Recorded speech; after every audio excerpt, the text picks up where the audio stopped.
seem to be quite a few things. Is everything in the documents? Yeah. That's all right, just fill it in as I go. Oh, you've not looked at them. I looked at it. No. Got a rice table.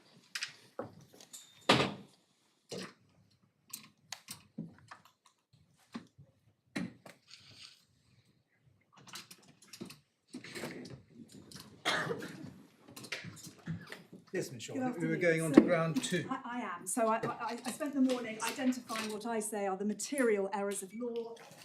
Ground two is essentially our invitation to the court to set aside the decisions below and remake the decisions having regard to the relevant findings of fact.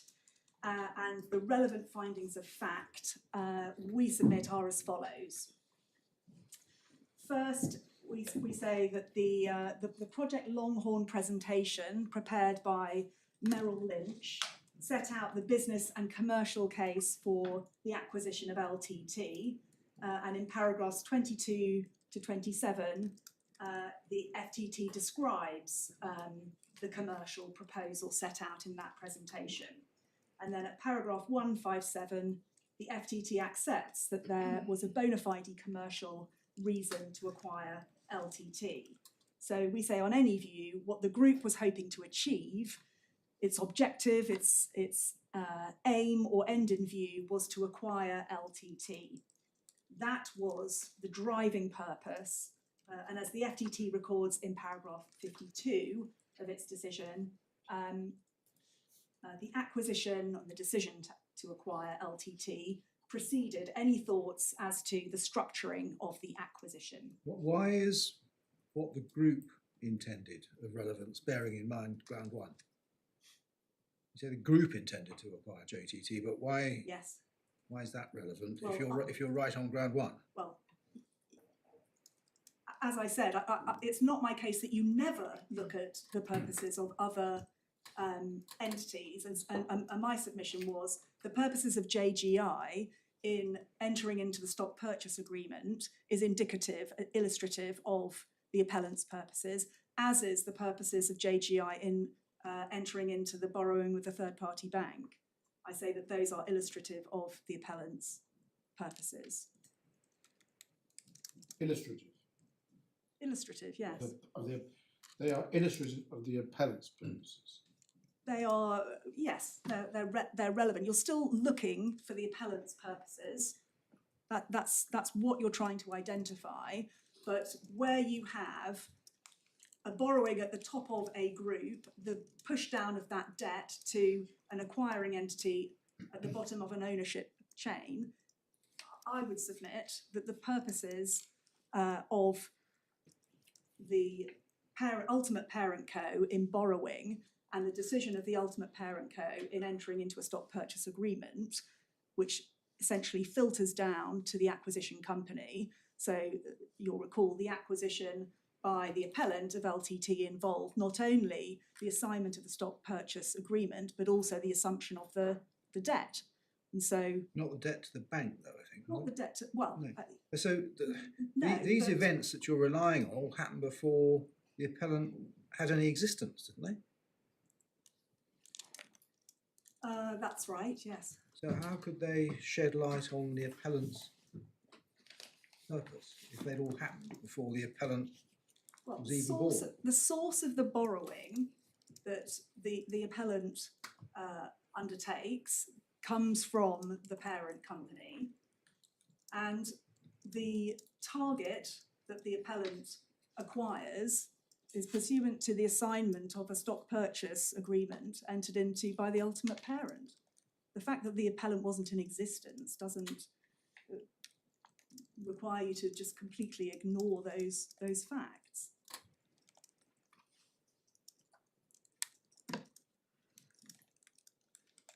So what is driving all of this is the desire to acquire LTT. Yeah. The second material fact we say is that what the Deloitte plan was the how in all of this. How Latorno Technologies was going to be acquired. It was, as the FTT notes in paragraph 30, described by Deloitte as the LTT acquisition structure. It was a 9-step plan explaining how the commercial acquisition of LTT was to be effected.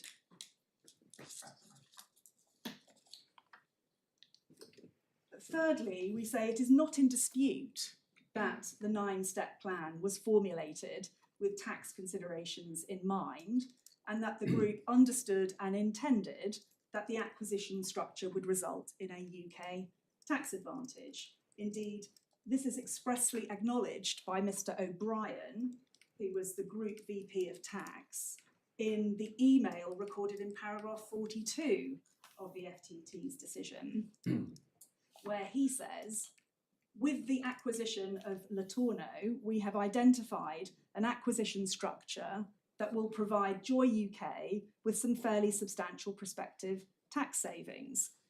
And we say what that demonstrates is that the driving objective behind all of this was the objective of acquiring LTT. The Deloitte plan was a tax efficient means of obtaining that commercial objective. And as Brebner and BlackRock acknowledge, there is nothing unusual or sinister in this. It is perfectly acceptable to give effect to a commercial transaction, a commercial objective, in a tax efficient manner and with tax considerations in mind. That's normal. So we would respectfully submit that the FTT's repeated description of the Deloitte plan as a global tax planning idea not only causes it to lose sight of the fact that ultimately what it is concerned with is the acquisition of LTT, but is also another consequence of the fact that it was focused on the wrong purposes.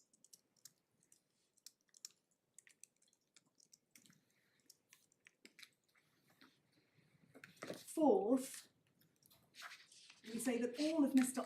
Olson's evidence recorded in paragraphs 95 to 103 of the FTT's decision is consistent with the proposition that whilst the tax advantage was understood and intended, it was not a purpose of the loan.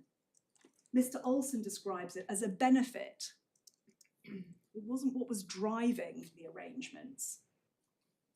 And in our submission, none of Mr. Olson's evidence is undermined by the FTT's criticism in paragraph 6 that his evidence as to the appellant's inclusion in the acquisition structure was given with the legal issues in mind. As I've already explained, the reasons for the appellant's inclusion in the acquisition structure are not what matters. What matters are the purposes for which the appellant was a party to the loan relationship. And as to that, Mr. Olson's evidence was not impugned.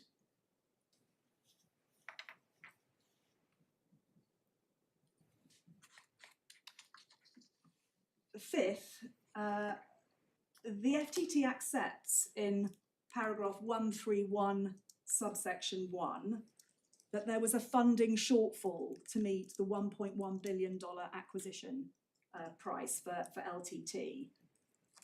And in paragraph 157, the FTT finds that making the appellant the acquiring entity entailed the assumption of that loan. And what that shows is that the appellant needed to borrow in order to fund the commercial acquisition of LTT. Sixth, in paragraphs 84 and 85, the FTT records that the loan was on arm's length terms.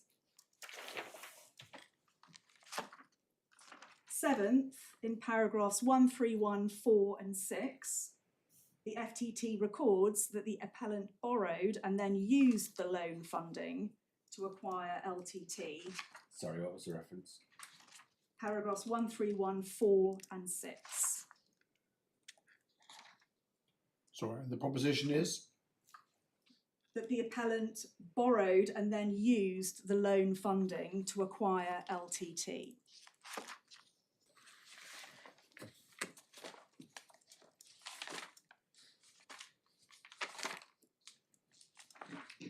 And eighth, So the money flow was banked JGI to appellant to vendors of LTT, was it? JGI to JTI to the appellant to vendor, yeah. And then eighth, paragraphs 172 to 174, the appellant, the FTT records that whilst the anticipated value of the UK tax advantage was $6.3 million a year over an anticipated life of 10 years, as events transpired, the tax advantage was in fact only $3.8 million per year for 4 years when the loan was then repaid.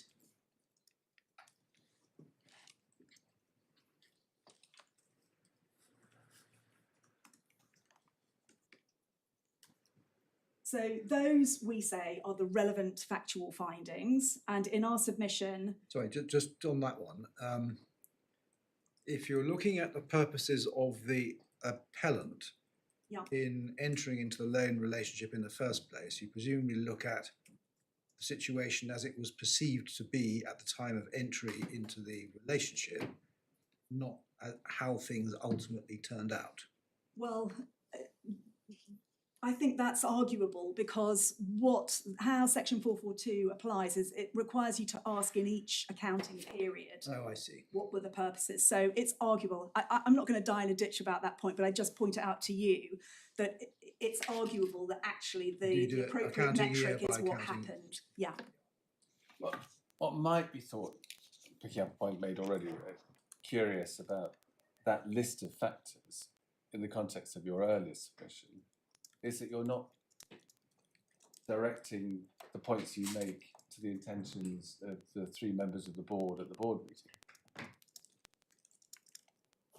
I mean, if what is crucial is what those 3 members of the board intended at a particular board meeting, wouldn't your submissions appropriately be directed to that rather than all these group-wide factors? Well, they're not group-wide factors. They are just, they're recording that what the appellant acquired was a valuable commercial undertaking. It borrowed to do that, and that is all entirely consistent with its resolution. You know, those are, I'm working from the factual findings that I've got in the FTT's decision. I'm not trying to go behind those facts. I'm saying that if you look at, these are the relevant facts which are indicative of the appellant's purposes in entering into the loan relationship. But if you're allowed If you to just look look at at that sort of broader picture, then well, why isn't another relevant fact that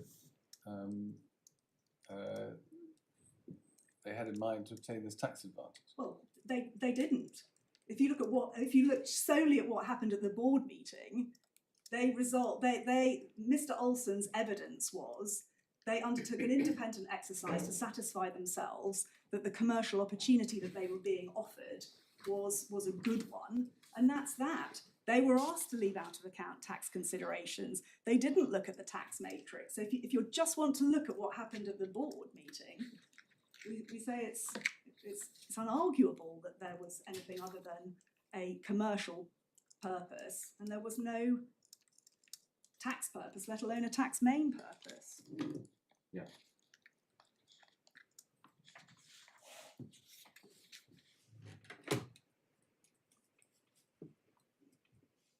So we say that the relevant factual findings are both consistent with and supportive of the following 3 conclusions. First, that the main purpose for which the appellant was a party to the loan relationship was to acquire LTT. And in our submission, whenever borrowing is required and then used to fund a commercial acquisition, there will always be a commercial purpose for the loan. And whilst that fact alone may not be determinative of the matter, because it is in theory possible to also have an unallowable purpose, it is, we would respectfully submit, fanciful to suppose that a loan which is required and then in fact used to fund a commercial acquisition does not have a commercial purpose.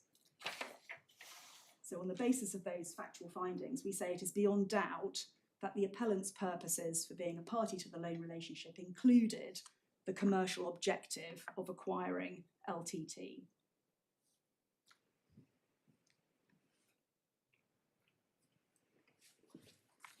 Secondly, the acquisition of LTT was a commercial purpose, and we don't understand that proposition to be in dispute.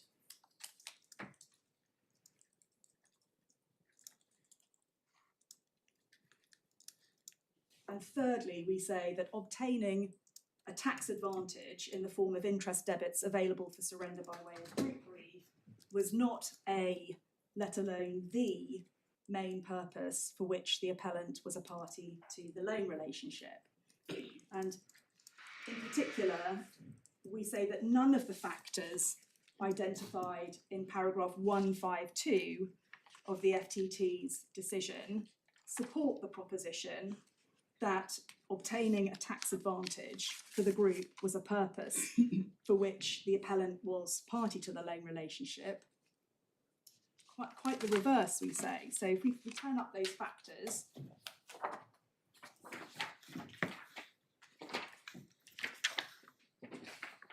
factors 1 and 2 demonstrate the commercial case for acquiring LTT.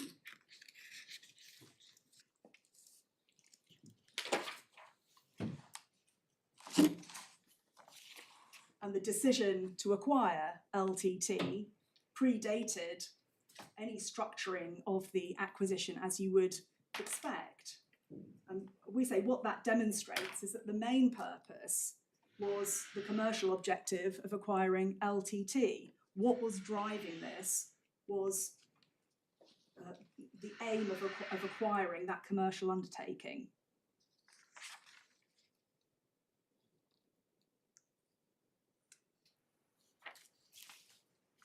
Factors 3 to 6 concern the Deloitte step plan and seek to position the Deloitte step plan as a tax planning idea. But as I've already explained, it was an acquisition structure. This was the means by which LTT was acquired. It was how the commercial objective was given effect to. The fact that it was formulated with tax considerations in mind is not denied, but that does not, without more, support the proposition that obtaining a tax advantage was a purpose of the loan relationship.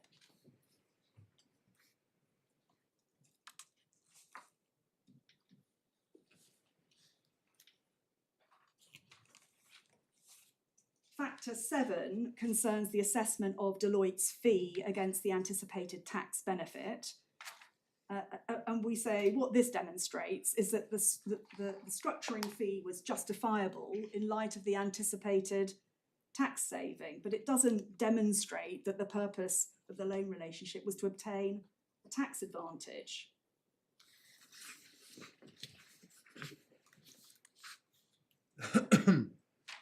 Then factor 8 is Mr. O'Brien's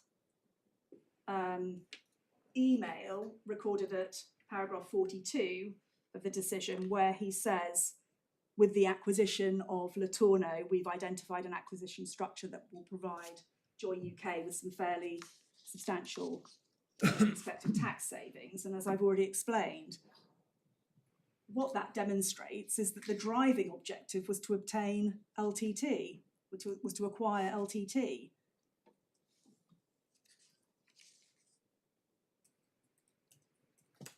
Then factor 9 concerns reservations expressed by Miss Willis, who was the Joy UK accountant, and in particular her comment that the acquisition structure appears to be being done solely for tax planning. And we say it's hard to see how Miss Willis's perception of things is informative of the appellant's purposes for being party to the loan relationship. But in any event, what her concerns relate to are the choice of the appellant as acquiring entity and not the appellant's purposes for being party to the loan relationship.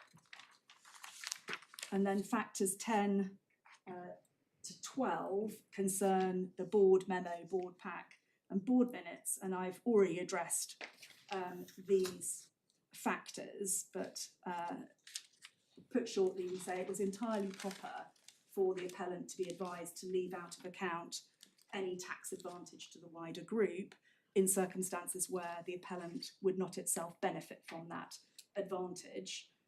And in any event, Mr. Olson's unchallenged evidence was that the appellant's board took its own independent action to satisfy itself that it was acquiring a good investment, which we say demonstrates that what the board was concerned with was the soundness of the commercial objective and not with obtaining a tax advantage. Is it correct that the appellant doesn't have the benefit of a tax advantage by surrendering the debits to the group? Well, in this instance, yes. Sometimes the loss-making company gets paid for its losses, so it would benefit in that situation, but not in this instance. It's just a surrender, so the benefit of the debit is enjoyed by the other members of the UK group that were profit-making. If the appellant was carrying forward the loss, then there might be a prospective benefit, but it was surrendering the whole of the deficit, so it left the appellant, if you like.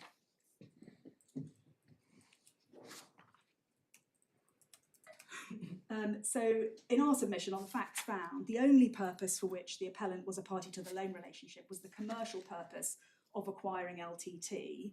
However, even if the purposes included obtaining a tax advantage for the group, in our submission it plainly wasn't a main tax purpose. And we say first, the tax planning encapsulated within the Deloitte plan was simply one component of what was in substance an acquisition structure. The tax planning was not a freestanding idea. It was not a sufficient end in itself. It was not why the borrowing was undertaken. It was an incidental or ancillary component of the plan to acquire LTT.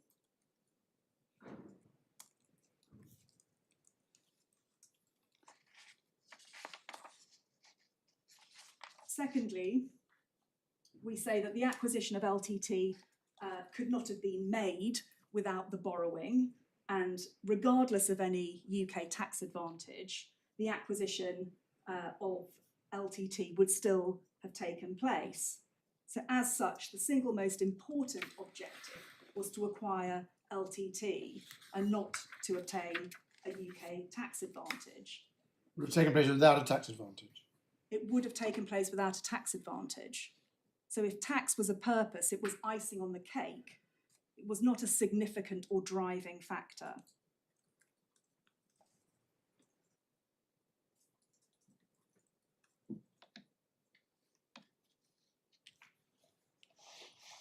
Thirdly, a comparison of the relative values demonstrates that any tax purpose was not a main purpose.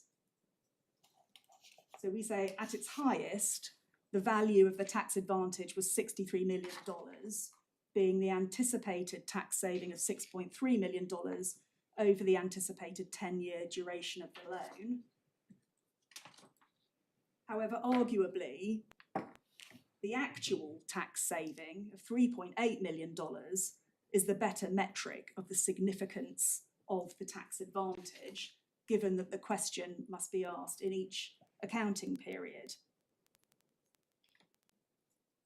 In either case, however, we say the value of the tax advantage is not significant in the context of a $1.1 billion acquisition of LTT. Viewed in that context, the tax advantage was around 3.5% to 5.5% of the value of the commercial acquisition.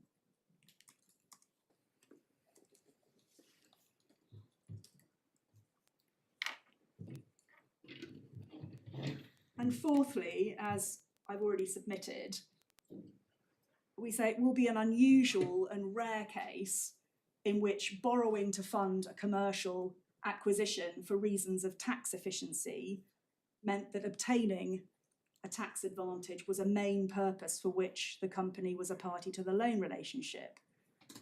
And this, we say, is not an unusual or rare case. And in particular, cases such as Fidex, TDS, BlackRock and QuickFit were cases where the taxpayer was found to have a main tax purpose, are, we say, far removed from the circumstances of the present case. So in Fidex and TDS, the loan relationships were used for the purposes of an admitted tax avoidance scheme in order to generate tax losses where there was no economic loss. In BlackRock, the sole raison d'etre of LLC 5 was to enter into the loan relationship to obtain the tax advantage. It had no commercial rationale. And the commercial purpose which the borrowing served was simply a byproduct of the tax planning. Every other link in the ownership chain, the funding was by way of equities. There was no need for any borrowing within the group. And in QuickFit, which is behind tab 28 in the bundle, we haven't yet looked at that. The question was whether the purposes for which the taxpayers were party to the loan relationships after a reorganisation of the loan receivables included an unallowable purpose. And can we just briefly pick that up at page 710, paragraph 88.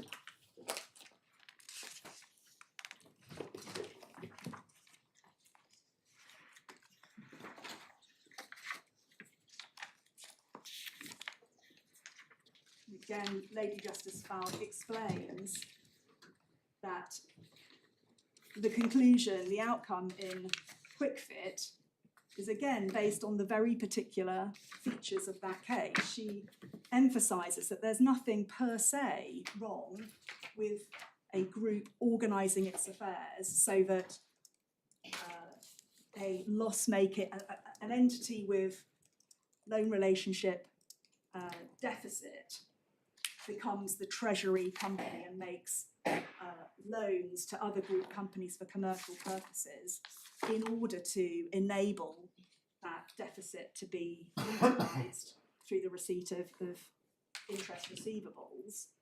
The very particular features that she highlights in paragraph 88 are in A. The group purpose of the reorganisation, which the appellants willingly adopted, was to achieve the tax benefits. Those tax benefits were in the form of increased interest debits. In little c, the taxpayer companies were free to choose whether to participate in the reorganisation. In little d, there was no non-tax reason for agreeing to pay the increased interest rate. Over the page in little f. Sorry, that last reference I've lost. In D, yeah, they could have chosen not to participate and continue to pay no or a much lower rate of interest. I see, yes.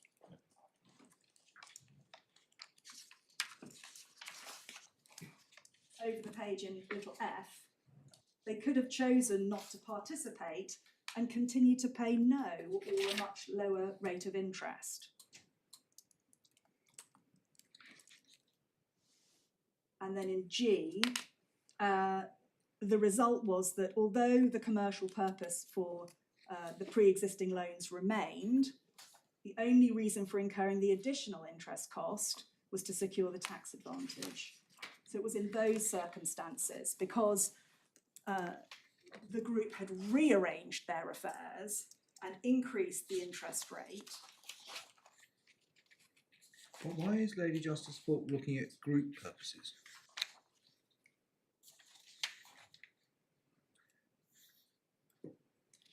Well, I think what she's, I think really what she's saying is when you ask what were the appellant's purposes for being party to the loan relationships after the reorganisation had taken place, it was to pay the increased rate of interest.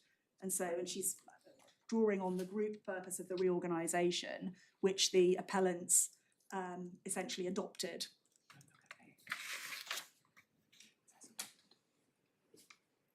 Sorry? It says adopted there. Yes, adopted, yeah.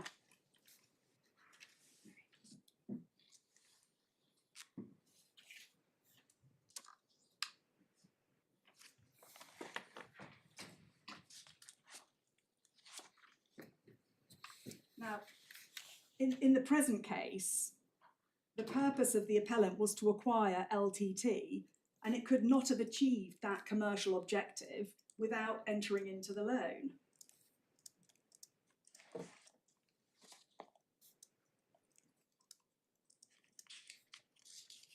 And in deciding to acquire LTT and enter into the loan, it left out of account entirely properly the tax advantages to the wider group. So for all those reasons, on the facts of this case, obtaining a tax advantage was not a, let alone the main purpose for which the appellant was a party to the loan relationship.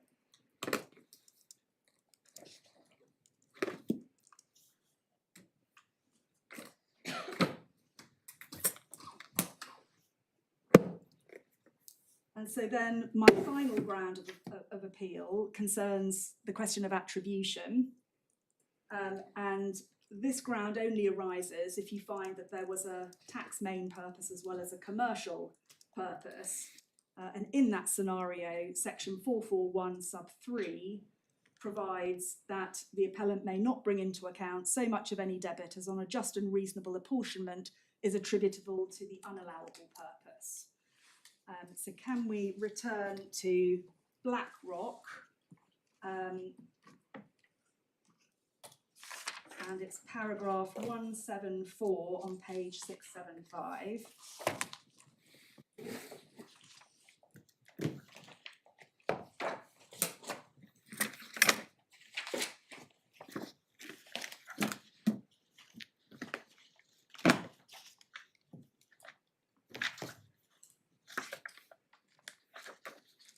So in BlackRock, the decisions below had gone both ways. So the FTT had taken the view that all of the debit was attributable to the commercial purpose on the basis that if the tax relief had been withdrawn at the last moment, LLC 5 would still have entered into the loans. And the Upper Tribunal reached the opposite conclusion, that the whole of the debit was attributable to the tax purpose, because but for the tax advantage, the loans would not have been entered into at all. The Court of Appeal essentially agreed with the Upper Tribunal's approach. But could I ask you to read 179 to 185 to yourselves, please?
So what is just and reasonable is an objective exercise carried out by reference to the purposes for which the taxpayer company is a party to the loan relationship.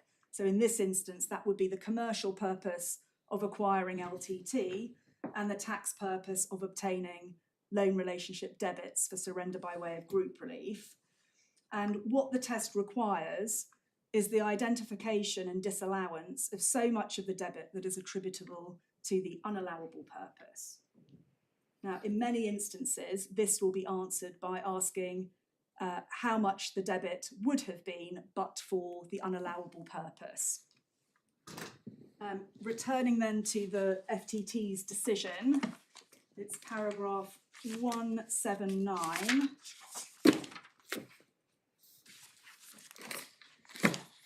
About halfway down that paragraph. The FTT says, even if I had found that to obtain the tax advantage, one of the main purposes and not the main purpose for the appellant being party to the loan relationship, the attribution issue would still be determined as wholly attributable to the unallowable purpose in line with FIDEX. But for the avoidance scheme encapsulated by the 9-step skinny, there would have been no debit at all. And the passage from FIDEX is set out above in paragraph 178. And at the bottom of that extract, Lord Justice Kitchen says the question is whether and to what extent the debit was attributable to the unallowable purpose for which they were held. I agree with the Upper Tribunal that the answer to this question is quite clear. The debit arose from and was entirely attributable to Project Zephyr. But for this tax avoidance, there would have been no debit at all. And in our submission, the FTT's assimilation of the present case with the position in FIDEX is inapt. I'm not going to ask you to turn up FIDEX, but for your note, it's behind tab 16, and the facts are set out in paragraphs 8 to 16 of Lord Justice Kitchen's judgment. The point in FIDEX was that by issuing preference shares which matched the terms, the economic rights attaching to certain bonds, and then changing the basis of accounting so as to require the bonds and the preference shares to be de-recognised, FIDEX managed to create a tax loss where there was no economic loss. And in those circumstances, the FTT had no hesitation in concluding that FIDEX had an unallowable purpose for continuing to hold the bonds because the avoidance scheme depended on them continuing to do so. So that finding was unimpeachable on appeal. On the question of attribution, the point in FIDEX was that even though the taxpayer also had a commercial purpose for continuing to hold the bonds, namely to continue to enjoy the cash flows, it was only the unallowable purpose that was causative of the debits. Because if the taxpayer had simply continued to hold the bonds in that case, it would have had a loan relationship credit, not a loan relationship debit.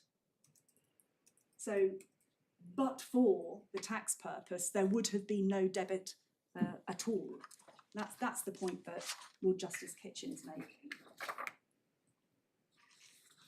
And similarly, we say in BlackRock, none of the debit could properly be attributable to the commercial purpose, which was in reality simply a byproduct of the unallowable purpose. It was a commercial purpose designed and necessary to ensure that the interest wouldn't be denied on the basis of LLC being thinly capitalised. In other words, it gave LLC something to do with the borrowing. That was how it chose to deploy the borrowing. But what was driving it was the desire to borrow so as to create the loan relationship debit. In this instance, what's driving the borrowing is the desire to buy LTT. Tax advantage is no doubt very welcome consequence of that. in our scenario, the tax purpose is the byproduct. So again, in BlackRock, of the two purposes, only the unallowable purpose was causative of the debit, because but for the unallowable purpose, LLC5 wouldn't have borrowed at all. It wasn't interested in the preference shares. That wasn't what it was doing. It bought the preference shares to give it an income stream. Now, in this case, the commercial purpose of acquiring LTT wasn't a byproduct. It was the very reason the appellant needed to borrow. So, but for the unallowable purpose, the debit would have been exactly the same, because the appellant couldn't achieve its commercial purpose without borrowing. And we say that the error in the FTT's approach is, instead of asking itself how much would the debit have been but for the tax purpose, the FTT asks itself how much would the debit have been but for the acquisition structure, but for JGI's choice selecting the appellant as the acquiring entity. So in other words, the FTT applies the attribution test to the wrong purpose, the purpose of JGI in selecting the appellant, instead of the appellant's purpose of obtaining loan relationship debits for surrender by way of group relief. And so once the relevant purposes are identified, the answer in this case is obvious. No part of the debit on a just and reasonable apportionment is attributable to the unallowable purpose. The whole of the debit is attributable to the commercial purpose. And then just for your note, for completeness, the Upper Tribunal endorses the FTT's approach in paragraphs 114 to 115 of its decision, essentially on the basis that the relevant purposes are the purposes of JGI in choosing the appellant as the acquiring entity. And so, for the same reasons as I've already articulated, we say the Upper Tribunal was focusing on the wrong purposes.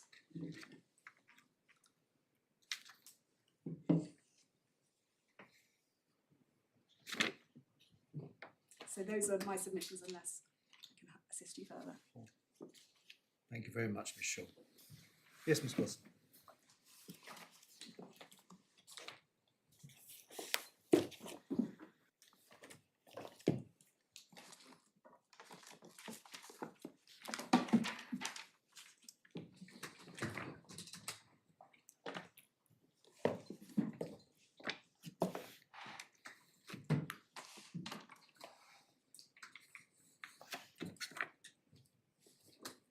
Thank you. Could I begin? I'll take roughly the same order that my learned friend took. So main purpose and then attribution at the end. Right. And begin with the law and then make some submissions on the facts. What I wanted to just make clear at the start is that the revenue accept, the general overview of the unallowable purpose test is as set out now by Quick Fit Court of Appeal at paragraphs 52 to 54. And that cites paragraphs 106 to 108 of BlackRock, which makes the point that it's a subjective purpose test and you look to identify the decision makers of the company. And it's the company who's party to the loan relationship, whose purposes that you're looking for. And also paragraph 124 of BlackRock, the A to F points. All of that is accepted by the revenue as being a fair summary of or overview of the test. Motive, purpose, yes, they're different. Knowledge, purpose, yes, it's different. The question is, well, what is the purpose? What is the motive? What are the facts of the case?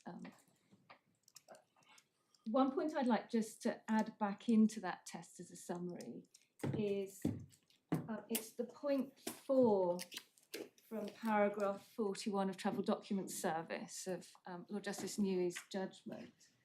And the court will find that at page 420 of the Authorities Bundle, tab 19, the second bundle.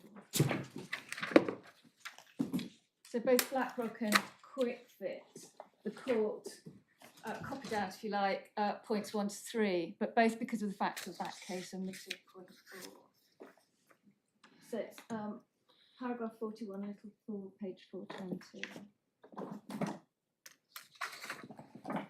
Yeah. And the point made is that it can be relevant to look to the use to which the loan relationship is put to ascertain purpose. And it's important for the first point I'll make in developing the points on the law. There's no authority which says that as a matter of statutory construction or judge-made law or anything, that the only purpose that is relevant as regards the loan relationship is how the money is deployed. There may be any number of purposes for which a company is party to a loan relationship. And these change of use cases, which is the point really being made at little 4 of paragraph 41, is just that, because these travel document service, most of the debt in QuickFit, FIDEX, were cases where there was originally many years ago a loan or a debt that fell within the definition of loan relationship. The money was deployed for a completely commercial purpose. The debt was continued to be held for whatever those commercial purposes were. There was no intention to repay or get rid of the debt. So there was throughout this sort of commercial purpose for borrowing to deploy the money, for holding the asset. And yet still it was possible that the company could have, in addition, or a new or replacement purpose for being a party to the loan relationship. And I want to just develop that a little further when I come to my points on the law, because it shows that the concept of purpose for which you're party to a loan relationship is much broader than the appellant wants to argue for.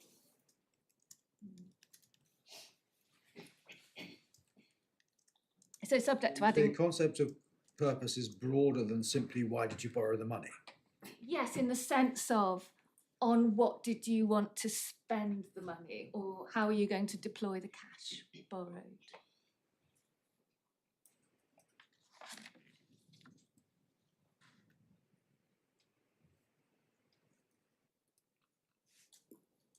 So, sorry, thank you. So what I wanted then to do is just run through sort of 6 or 7 points, just developing points of law which are relevant to this particular case, or the appellant's case.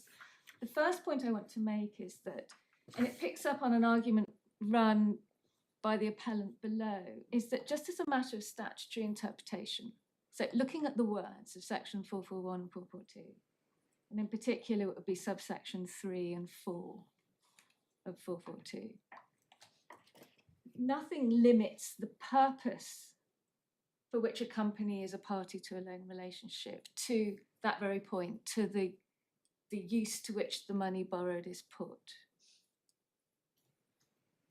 Now, as a matter of authority now, I say that's clear, actually, from BlackRock in the Court of Appeal. And really paragraph 162, where Lady Justice Falk says, I think it's at Lord Justice Newey's point, he says, the starting point is, why are you a party? Well, of course, the answer to that in the real world of corporate groups or tax and so on may be more than just what you want to spend the money on. The money might already have been spent. So, and I'm just making a point here about a matter of statutory construction. There's nothing in the words that gets the appellant to the place they want to be. And that was expressly addressed by the Upper Tribunal below, where the point was run in each, I've appeared in the First Tier and the Upper Tribunal state, in each court, the same essential point is being run. It's put in slightly different ways in each court.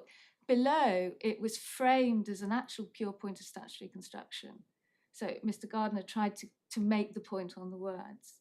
And you can see that in the Upper Tribunal decision, starting at paragraph 32.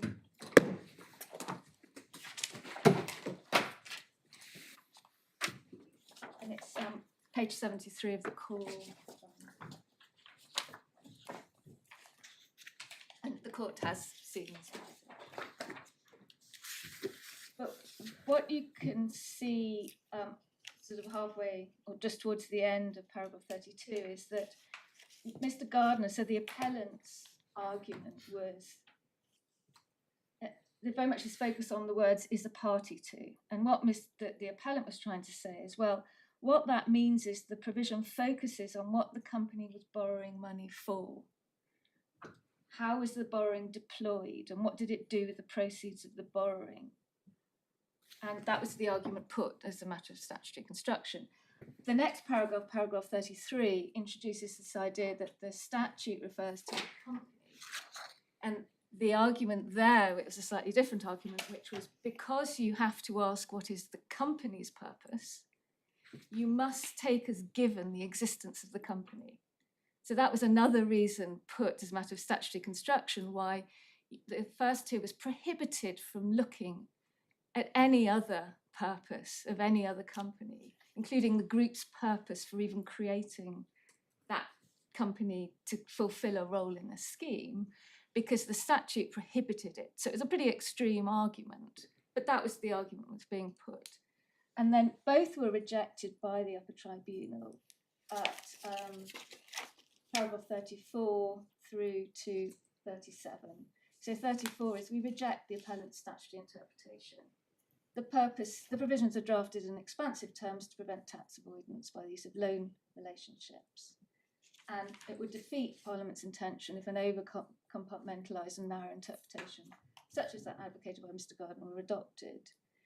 And then at 35, the Upper Tribunal look at the natural meaning of the words. And at 36, they say there's nothing in these sections which precludes consideration of why the taxpayer company, as opposed to someone else, is a party to the loan relationship. And I made the point that a very simple argument as to why you might look at why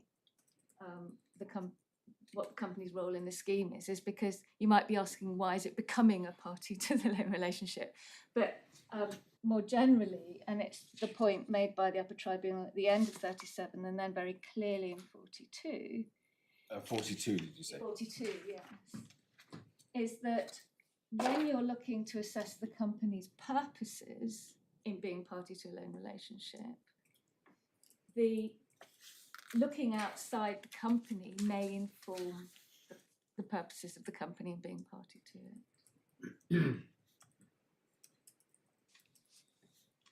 But the court reject, and all of 35 to 37 are really answering the quite extreme arguments as a matter of statutory interpretation being put by the appellant. And the Upper Tribunal's answer is very clear and very simple. You can't find that in the words.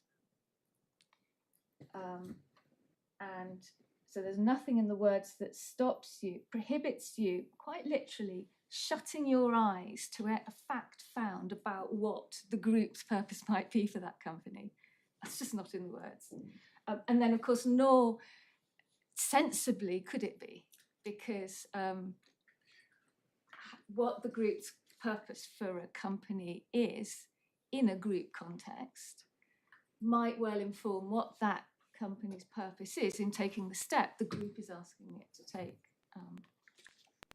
I mean, it's in a way, it's inherent in Ms. Shaw's argument that you've got to look outside the company who enters into the loan relationship, if only to ask what does it want the money for?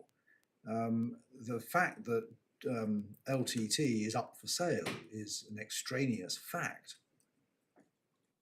So you're not just looking at what's going on in the boardroom. Well, and I would agree that there's an inconsistency that runs through the appellant's argument here in this court. I mean, where you potentially face a difficulty in this is your argument fits more easily if, say, you find a board meeting of the appellant company where the board says, we know the group wants us to do this, therefore we are doing it.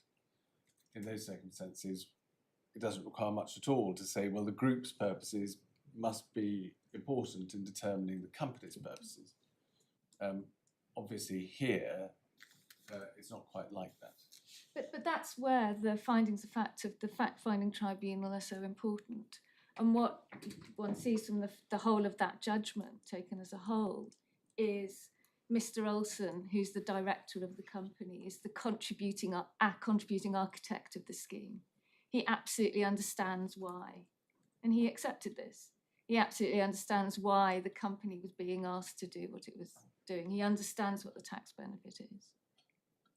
And when I just take the court to Bob, I'll pick some of the key facts, but it's the judgment as a whole. It's a Deloitte scheme. It comes as a package. That's what the first tier find. There's a role for Newco. There's a role for a UK Limited. And the appellant is created to fill that role.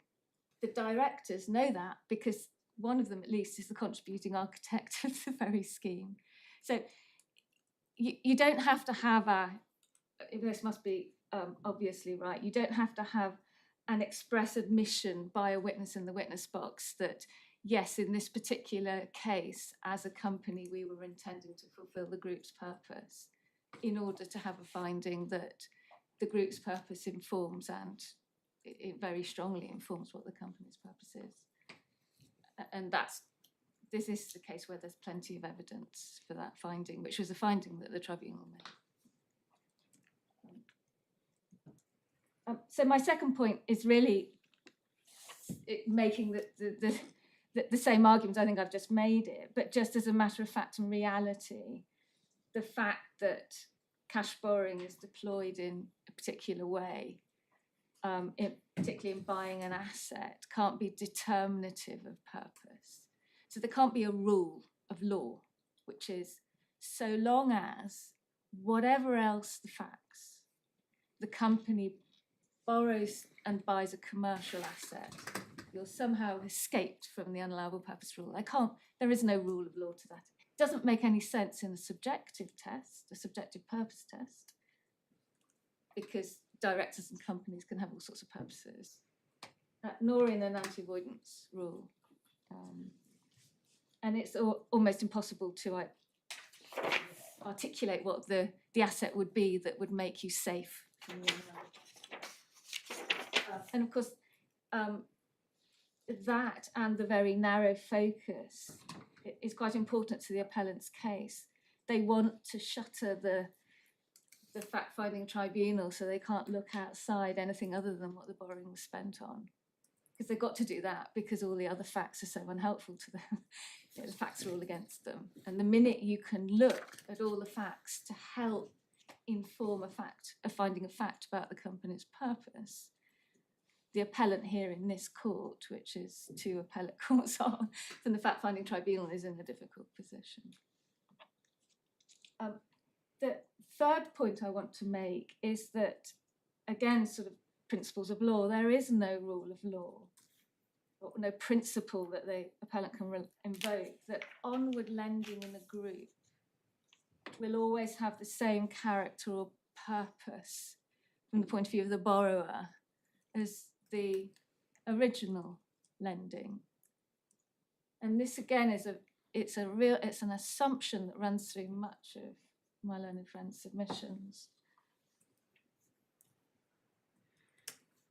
A very simple point, you've got different borrowers at different times, different lenders, very possibly different circumstances for the borrowing.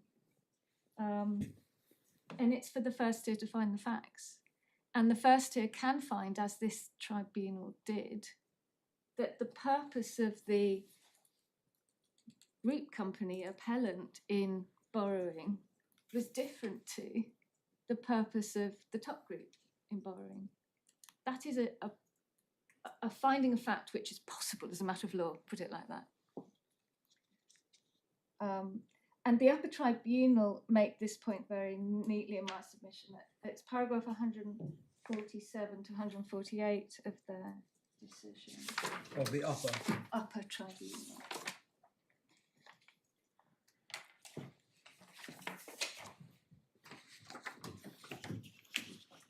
So 147. This is the second, Lord Pearce's second, or the guidance, the second principle derived from Lord Pearce. It's paragraph 147, page 95 of the Corbon.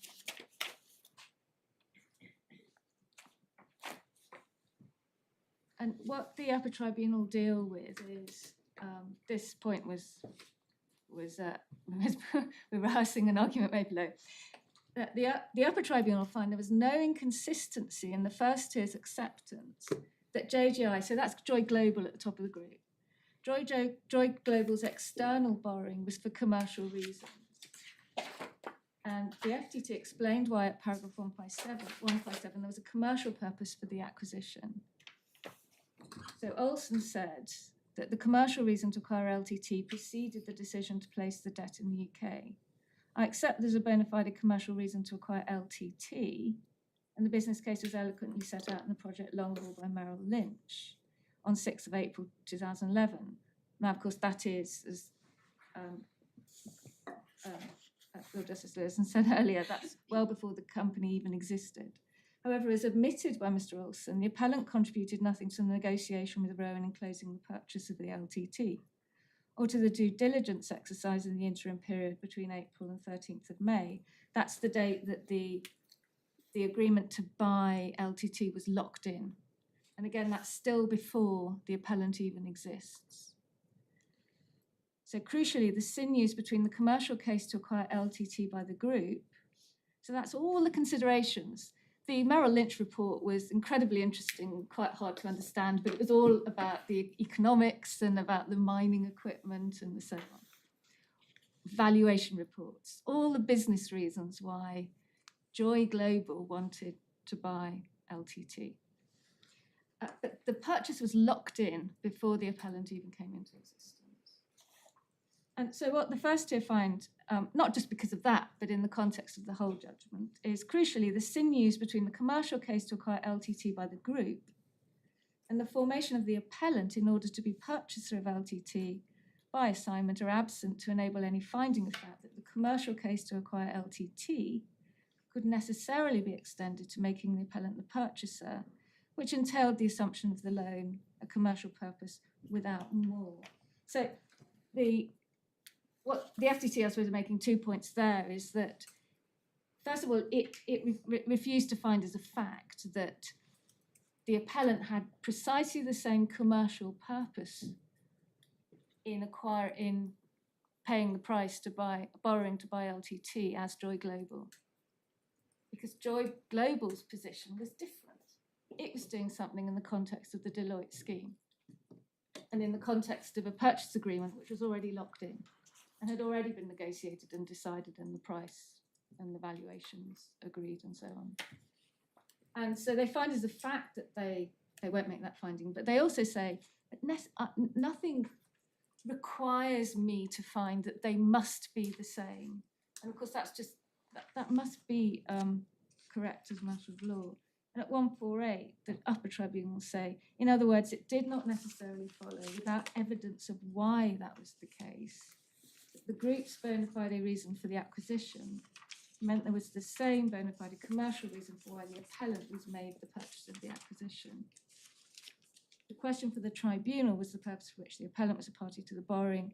It was open to the first tier to find that was to secure the tax advantage. So that's, again, just sticking with the law, that's my sort of third point, which is you need to persuade, in the end, you've got to persuade the first tier that the purposes were equally commercial in the minds of the appellant as the Joy Global. There's no question, there's no point of law which helps, and it's not an assumption. The fourth point is, and I think we now have authority for this in BlackRock. In my submission, you don't need authority, but that as a matter of fact, if a company, a special purchase vehicle, is brought into existence as part of a group plan to help achieve a specific group benefit or purpose, that fact can, I mean really must, but certainly can properly inform the company's purposes in being party to that plan. And the authority for that now is, I mean, it's alluded perhaps more in BlackRock, because in my submission, you don't need authority for this, but it's paragraph 153 of BlackRock Court of Appeal.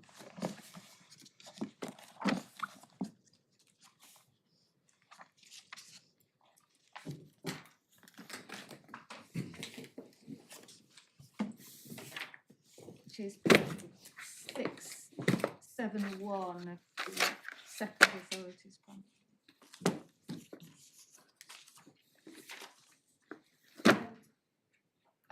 The courts say that there's a criticism of the Upper Tribunal in not making it clear that the statutory test was to do with the LLC5's purpose. And what Lady Justice Falk says is, well, one may of course impact on the other. It's important to recognise the purposes for which an entity exists and its purposes for entering into the transaction may be different. But the key point is, well, of course one may impact on the other. But, and that's then flows through into what's said by the court on the specific findings of the facts in BlackRock. And I think it also comes out of paragraph 191 to 192, which is Lord Justice Newey.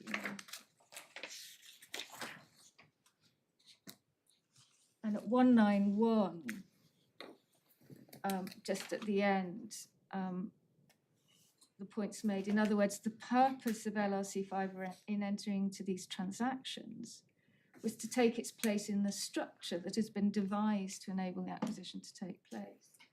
So that's obviously a broader question, going back to my first point, than just what use the money deployed. And then, but its place in that structure was entirely driven by tax considerations, or to use the language of the statute, in order to secure a tax advantage for other persons. That's what its participation in the structure was designed to achieve. In those circumstances, if one asks what its purpose in agreeing to the transaction, what was its purpose in agreeing to the transactions? I do not think there's really any doubt in it. Its purpose was to play the part that it had been devised for it. Because of course it would be in a well-run group where group policy allows, as the tribunal found it did in this case, group policy allows for the taking into account of benefits to the wider group. Obviously, because that's how groups work to their best. And since Lord Justice Peter Jackson agreed with both judgments, what Lord Justice Newey said has the backing of the majority of the court. And in my submission is just absolutely correct.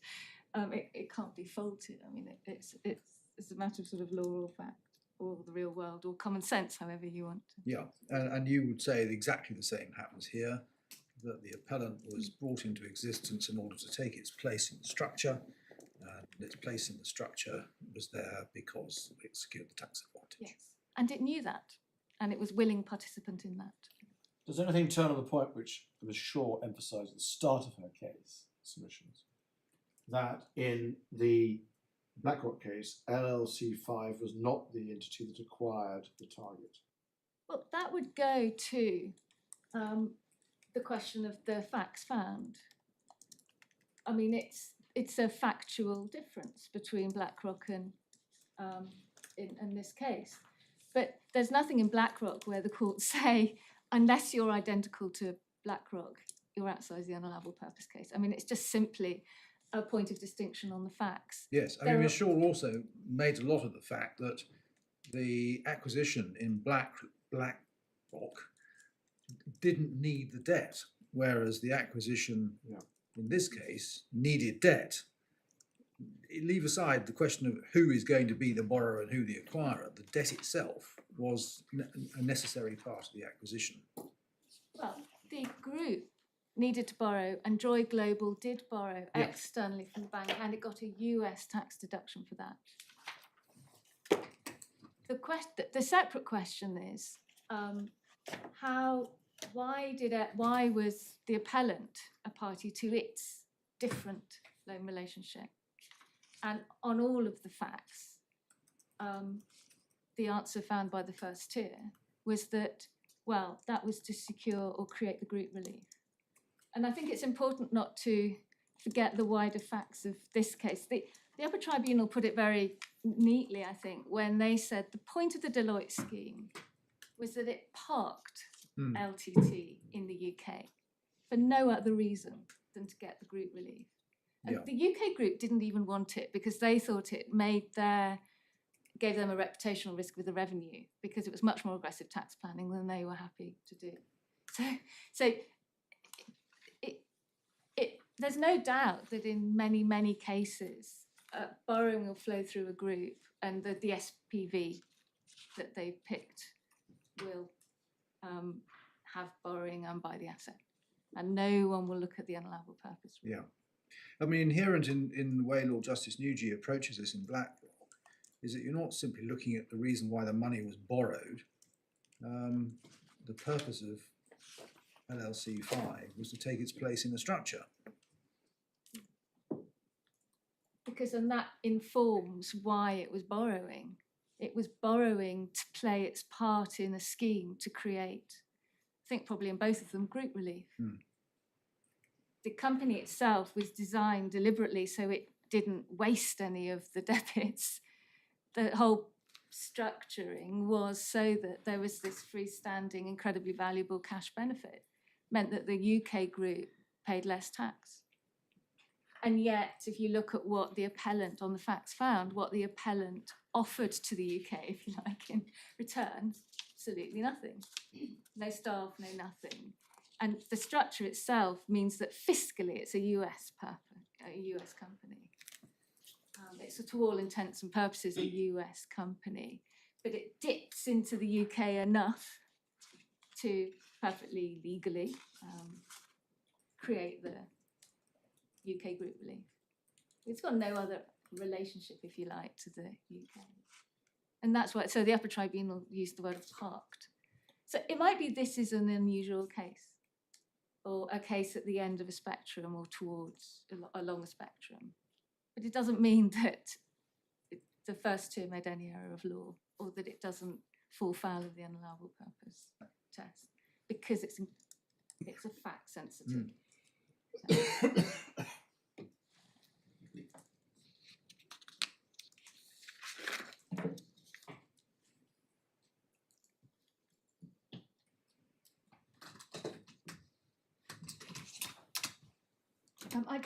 I just wanted to make a point on the group being created to play your part in the group plan. In my learned friend Skeleton and today again, there's a sort of admission that yes, that can be acceptable, but in a sense, the whole argument of the appellant pays lip service to it. It doesn't really accept that you can look at the group, the purpose for which you've been created. And in my submission, you've got to do more than just pay lip service. You can't just say, oh yes, well, that might be sometimes relevant. But actually, when you've got all the facts and it clearly is relevant, you somehow say, oh, well, it's not allowable after all. You have to be consistent. And maybe actually just here picking up another point. At this stage, I think how the appellant tries to sort of wriggle out of the problem of the obvious correctness that it must be relevant to ask why you're being asked to play a part in the scheme. Suddenly they say, oh yes, but it's the difference between knowledge and purpose. Yes, the appellant knew what or knew what the effect or the consequences of it doing what it was doing was, but knowledge is different to purpose, and therefore it didn't have a purpose of securing group relief.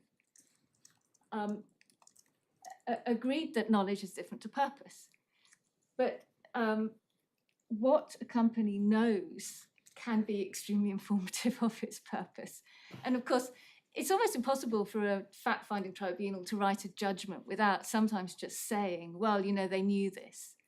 They knew that, they knew this, they knew that, they knew. What they're saying is, of course, their purpose was to achieve this outcome that they knew would be the outcome of them doing.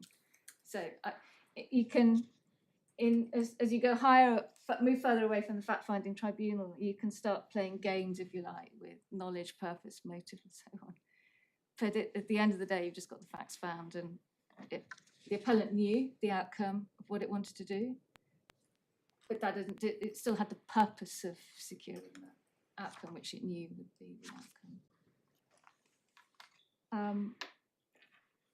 So that moves into my my next point. Purpose, yes, different to intent in the sense of knowledge. I think that's really how it's being used as a distinction, and it's different to motive. Sorry, just say that again. Well, I Purpose- think when my learned friend or maybe the cases say, well, just because you intend something doesn't always mean it's your purpose. And I think that could mean you might intend your transaction to be valid as a matter of company law, but your purpose isn't that it's valid as a matter of I think company it law. depends, You know, as I said to Ms. Short, it depends where you ask the question. I mean, suppose I've got a ticket for a concert at the new Co-op venue in Manchester, and I catch a train. Unlikely. Is my motive for catching the? Is it my motive for catching the train to go to the concert? Or is my purpose in catching the train to go to the concert, or is it my intention in catching the train? It doesn't. You know, if you put it into a sort of everyday situation, you could use any of those And words. They very use often- interchangeably, these words. Perfectly Absolutely, accurately. yes, Common very often. And in fact, we don't need some of the cases in the bundle now. We've got Quick Fit Court of Appeal and BlackRock Court of Appeal, but there's a case in there, 7 individuals, where in fact throughout the word motive is used instead of to mean purpose. So often they mean exactly the same thing. And for this present purpose, what I think the important point is that there's no, the fact that you know something doesn't mean it can't be your purpose, just to state the obvious, but the argument is made. And there's no rule that tax and group relief can never be a main purpose of entering into a borrowing. And beyond that, it's all the question of fact. And so just to illustrate that, in fact, the Court of Appeal decision in Quick Fit is helpful because it just summarises the facts and background to SEMA and Kleinwort-Benson. And it does so at paragraph 61 to 63.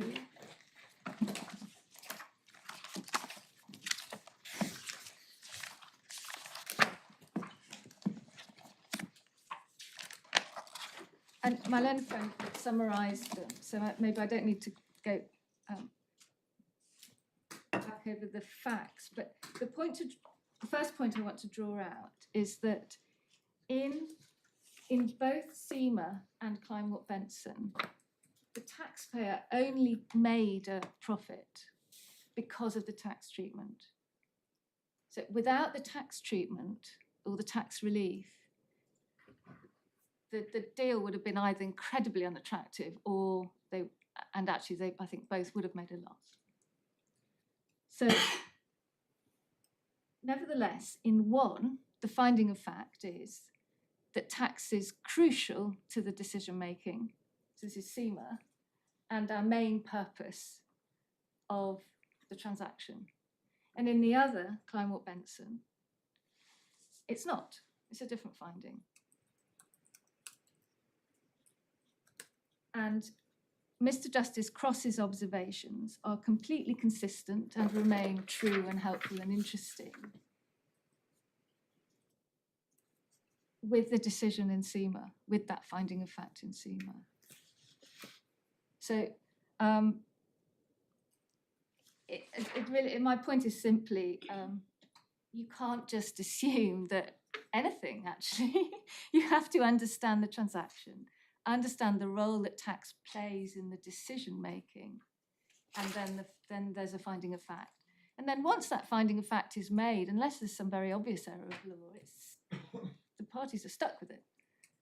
And the SEMA and Kleinwort-Benson kind of neatly illustrate that. Tax incredibly important to the outcome in both. One is the main purpose, the other isn't.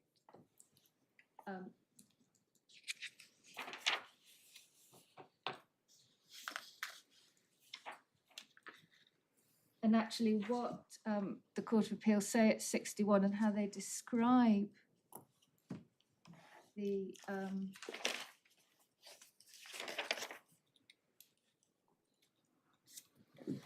how Lord Justice Jonathan Parker was the judge in SEMA, and you can see that sort of halfway down, the sales. The sales were made when they were made, only because it was known that the tax credits were available, and the tax credits were crucial, because otherwise there'd have been a loss. And there was a finding of a main tax advantage purpose. But you can see there, of course, the use of known. So knowledge here informing the finding of purpose. And that's very similar to this case. I don't want to say too much about Smith's potatoes and Marshall and all of the motive. Sort of, I think it's the Football League case. They all, Smith's potatoes, so these cases referred to my learned friend in her skeleton, and Marshall are both cases on the wholly and exclusively rule. And I think quite an important point to, and also Vodafone, of course, an important point in my submission to bear in mind when even glancing at those cases and what they might say about purpose is that the rule is very much looking at the purpose for which a disbursement or payment is laid out. Of course, my learned friend wants that to be the test in 441 to 442, and it's not. So it's just, they're dangerous, if you like, in the sense that they can start to introduce ideas and thoughts which have got absolutely nothing to do with the unallowable purpose test. Well, yes and no, but I mean, in BlackRock, the wholly and exclusively cases were relied on Yes. to inform the interpretation of these particular pieces of Yes. legislation. But in the context of this case, when my learned friend is saying, well, what these cases shows the difference between, or they make the difference between purpose and motive. The court may have not fallen into the trap that I did, but it's important just to bear in mind that when they're talking about purpose, the purpose is necessarily about what use the money serves in the trade or not. Yeah. And then, so all I'm saying is as a stream of authority in this particular context, they need to be sort of treated with a little bit of caution. And the second point to make is that really all they say is, and I think this is also comes out of Lord Millett's article, is yes, there's a difference between purpose and motive, but motive is really relative to purpose. See, first of all, you've got to find what your purpose is. And then you can say, well, now I found my purpose. Because this is what all the cases do. They say, look, the special or the general commission has found that this was the purpose. And then the taxpayer comes along and says, yes, but the reason I had that purpose would have met the wholly and exclusively test. But of course, and they say, well, that's motive. But you can understand what the motive is, because you've already made a clear finding of fact about what the purpose is. And the motive is the reason why you have that purpose. So analytically, it's not a very helpful way of approaching, I think, any cases really, until in the sense that if you've got the finding of the fact as to purpose, that's the beginning and end of it. You can't just label it motive and say, oh, there's an error of law. The motive in this case, we don't know what the motive was. The motive might have been the shareholders of Joy Global were rather keen to have more dividends this year. So if they could pay less UK tax, there'd be more cash in the group. They could pay more dividends. We've got no idea. It could be any. That's the motive. So it doesn't help my learned friend's argument at all, because it all depends what the purpose is and what the motive is, I suppose, what I want to say. Football League, I don't think takes it any further or says anything more than that. Ingenious, again, that's another whole test altogether, huge profit.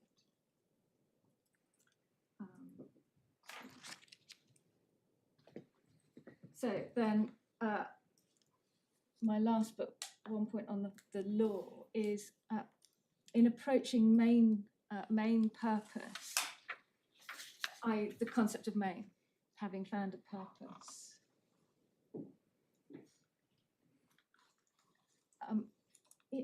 In my submission, what the cases show is that it is an evaluative question and that there is no single right approach, in the sense that absolute quantum may well be relevant and often will be, comparative values or, comparative quantum, if you like, may also be relevant. But the person best placed to assess that is the fact-finding tribunal, who has all of the evidence before it. And there will be very extreme cases where no doubt it might be sort of obvious, but inevitably there'll be some background fact behind it, which means that it seems obvious. So that's really my first submission, and that is the approach that was taken in Blackrock, is that that's at paragraph 161 to 71. You see the court simply look at all the evidence. Sorry, your references are paragraphs. To 161 to 171. Yeah. So that's under the heading main purpose. And what you see there is that all of the facts of the case are considered.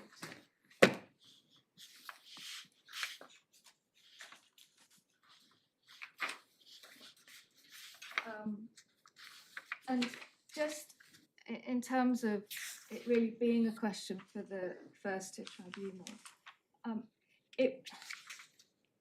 it would obviously be very odd in the context of an unallowable purpose rule which fits within the loan relationship regime, where primarily the debits are interest, that you can just say, well, because the tax saving is linked to the interest, which is always going to be less than the principal of the loan, that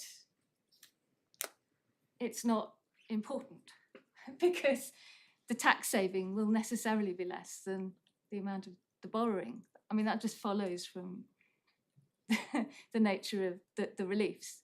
Now, in FIDEX, it's true, the whole principle of the loan turned into debits. So that was quite an unusual case. But ordinarily, it's going to be the debits creating group relief that will be the relief, the tax advantage in issue. So it would be kind of odd if all you had to do is, because it would turn on what the interest rates were almost, as to whether it was important or not. It can't be that simple. And I don't think there's anything in the cases that suggests that that would be the right approach. And the other point to make, of course, is that if you are borrowing to buy an asset, because of a whole host of other tax rules like transfer pricing or worldwide debt cap rules and so on, you might well have the price funded partly by equity, or an outright injection of cash, and partly by debt. So then again, the interest is only going to be on the debt. So the tax saving is going to be smaller. But if what you're really positing is a rule which just looks at the interest, the quantum of the interest saved against the total value of the loan, or the total value of the loan plus, or the purchase price, if you like, then you've got a very odd rule in the context of, I say, an unallowable purpose rule. So I say it just can't be that simple. So it must be fact sensitive, it must be evaluative, and it must be for the fact-finding tribunal. Just as regards this, the other point I think, is that if you do look at the cases like Brebner and Kleinwort-Benson and Euro money, where you're looking more at a transaction security rule, so it is a different rule, but there's no doubt that in the unallowable purpose cases, we are looking to Brebner and Kleinwort-Benson for some guidance. When the General or Special Commissioners assessed relative importance or importance in the context of the arrangement, there is a finding of fact by the commissioners or the tribunal as to what the arrangement is and what the particular steps that create the tax advantage, where they fit into that arrangement. And in Brebner, and this is a point made very clearly by Lord Pearce, the special commissioners found that there was a single arrangement which included the highly motivating commercial transaction. And the tax steps were just sort of subsumed into that, if you like. That was the finding of fact. That was the arrangement. In Kleinwort-Benson, but even then, Lord Pearce says the special commissioners could have taken a different view and not been wrong. So they could have separated out the tax steps, so tax scheme, and commercial steps, commercial scheme. And Lord Pearce says, had they done that, they wouldn't have been wrong. They didn't, but they could have. And in Kleinwort Benson, the point's made that actually there's another case, Hague, was very similar to Brebner. The commissioners reached a different or an Yes, opposite I view. think Mr Justice Cross mentions that Yeah. particularly and emphasises it's a question of fact. And Euromoney is really another example, I think, of that point. So it's that my own friend took you to the Upper Tribunal decision. So that is page 575.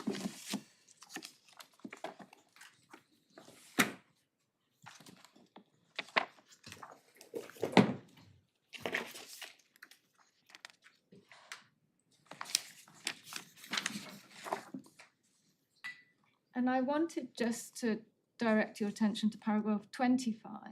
25. Yes, so the FTT's conclusion was that the arrangements must be taken as a whole and not limited to the arrangements that concern only the preference shares. And it looked at the arrangements, including the extra tax steps, as being a single arrangement. So that then is like the actual finding of fact in Brebner. Yeah. And then at 28, the FTT does look at quantum, but it's doing so in the context of its finding as to what the arrangement is. But had it found that the tax steps were something in its own right, then it could easily have had a very different view of the analysis of quantum on quantum. And the Court of Appeal, paragraph 50, which is page 626.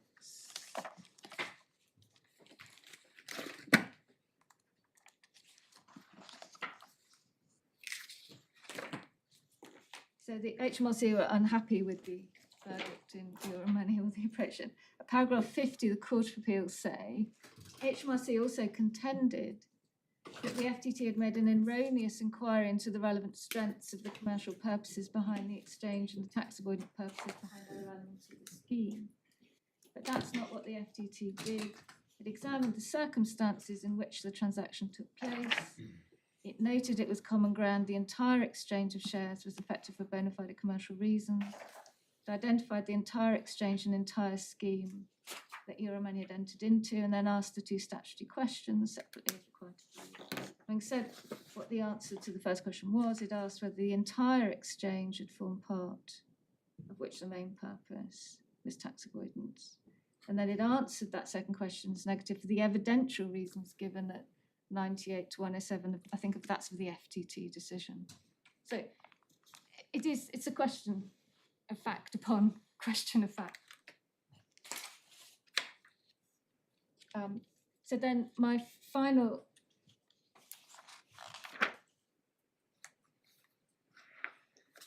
point about the law is, I don't know if it's applicable or not. Anyway, it's the approach to the fact finding, and sort of a couple of unrelated points. Lady Justice Falcon Blackrock at 124 says, it's for the fact-finding tribunal to determine the object or purpose sought to be achieved. And that question is not answered simply by asking the decision maker. And in my submission, there are two aspects to that. First, you can obviously look at all the contemporaneous documents, and they can be highly informative of purpose. But the second point, which comes out of Blackrock at paragraph 161, I would say, is that it's not just that you don't ask the decision maker, it's that you don't narrow the factual inquiry to the resolution signed by the directors at the board meeting at which they give the final approval to enter into the loan.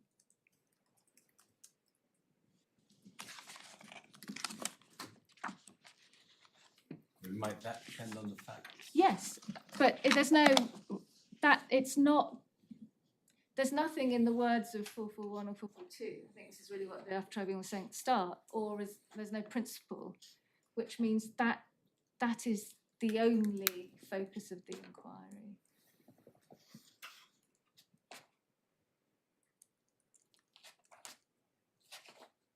It was very much a question of fact, but as in BlackRock and as in the present case, as I said earlier, Mr. Olsen, he had done all the thinking about this scheme. He knew exactly why he wanted the company to enter into the borrowing. Whether or not, and in fact, I think he admitted in effect that he did have it in mind when he approved the borrowing at the board meeting. But even if he had done a BlackRock and successfully closed his mind to anything other than purely sort of company law and accountancy and other sort of formal issues as to the validity of what they were doing, it would still be the case that in assessing the purpose of the company and entering into that loan relationship, all the thinking he'd done before would be relevant to understanding why the company was entering into that. And that's BlackRock, that's what the Court of Appeal found there. And it's also, in my submission, sort of common sense. It's part and parcel or inherent in a purpose test. Unless, of course, the legislation specifically says you're only allowed to look at, you know, some particular moment in time.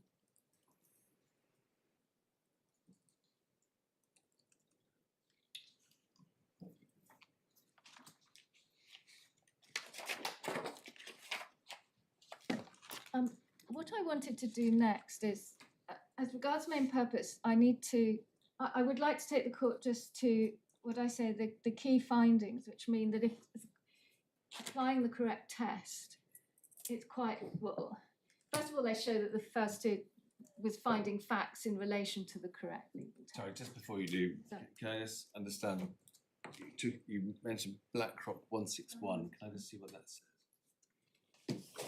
So this is at page 673.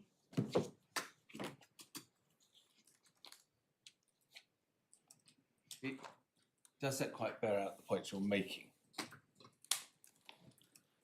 Well, I think it does, because this is fact specific, but I accept that my whole case is that it's a question of fact as to what purposes.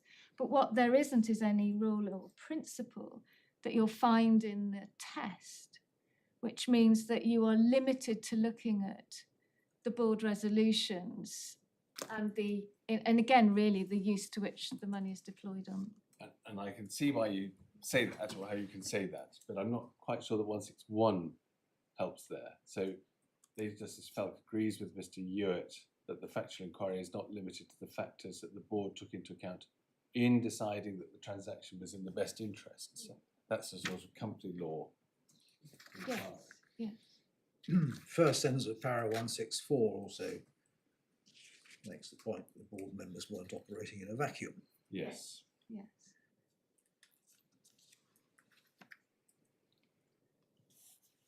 Yeah. Yes, thank you very much. Right, key findings. So we're going to the FTT, are we? Yes, thank you.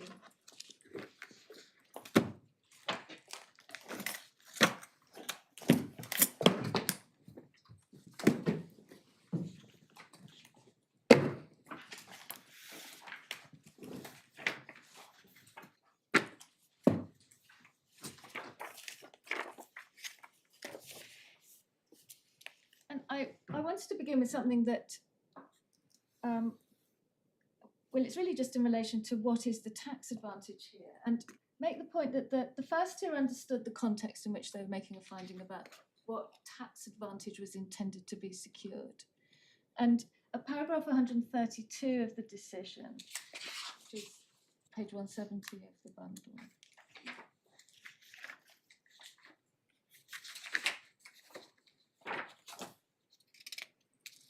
the judge finds that the tax advantage secured, which was the group relief, was a tax advantage in every sense of the applicable meaning for advantage. Since it was a holding company without any trading profits, the debits were surrendered as group relief to other UK group companies which had taxable profits. The debits therefore resulted in a relief from tax for other UK group company, i.e. other person. The group relief arising from the loan relationships was a resulting benefit following implementation of the Deloitte scheme. The group relief was the increased extra. Its availability was a favouring circumstance, putting the UK group companies in a better position by reducing its liabilities. So that's not determinative of its own, but what you can see is there is a finding of fact of a tax advantage which is genuinely potentially motivating. So that's really the starting point, is that what was being created here was capable of motivating a transaction.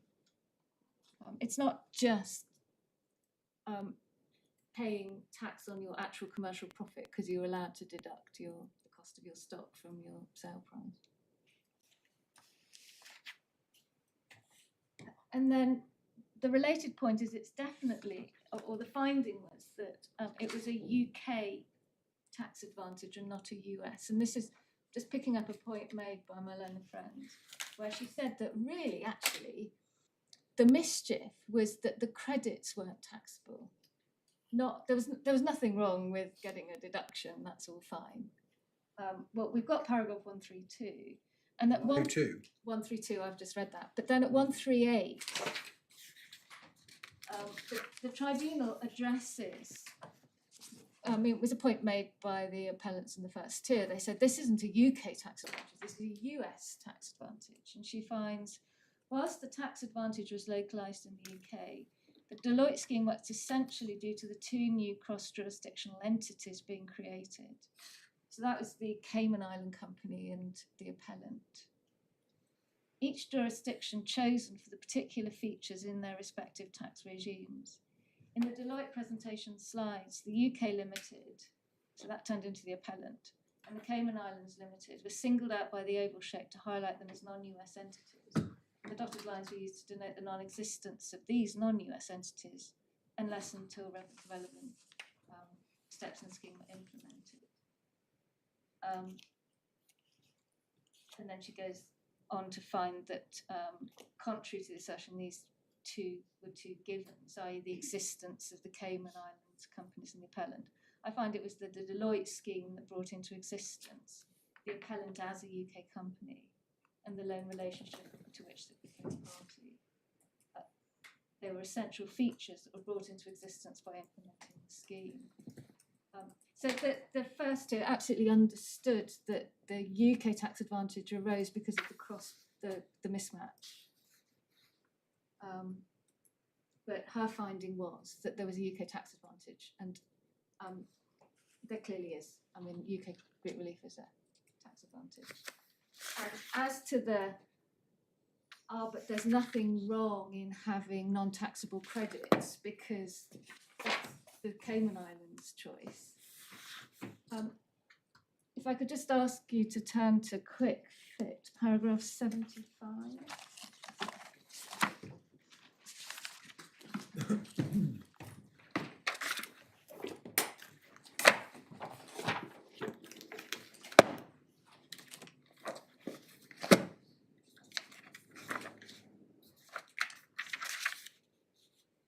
So this was a case where the UK trading companies, it was a UK group, the trading companies increased the interest on their debt to put more income into a company called Speedy One because it had carried forward losses it couldn't use, which had arisen for commercial reasons.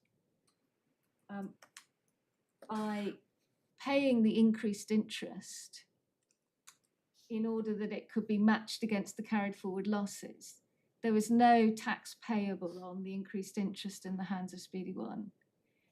But the UK companies who were paying more interest got a deduction, and because they incurred it in a current year, they could group relieve it, or they could use it themselves in more flexible ways than the carried forward losses in Speedy One, because those carried forward losses in Speedy One were basically unusable under the UK tax rules.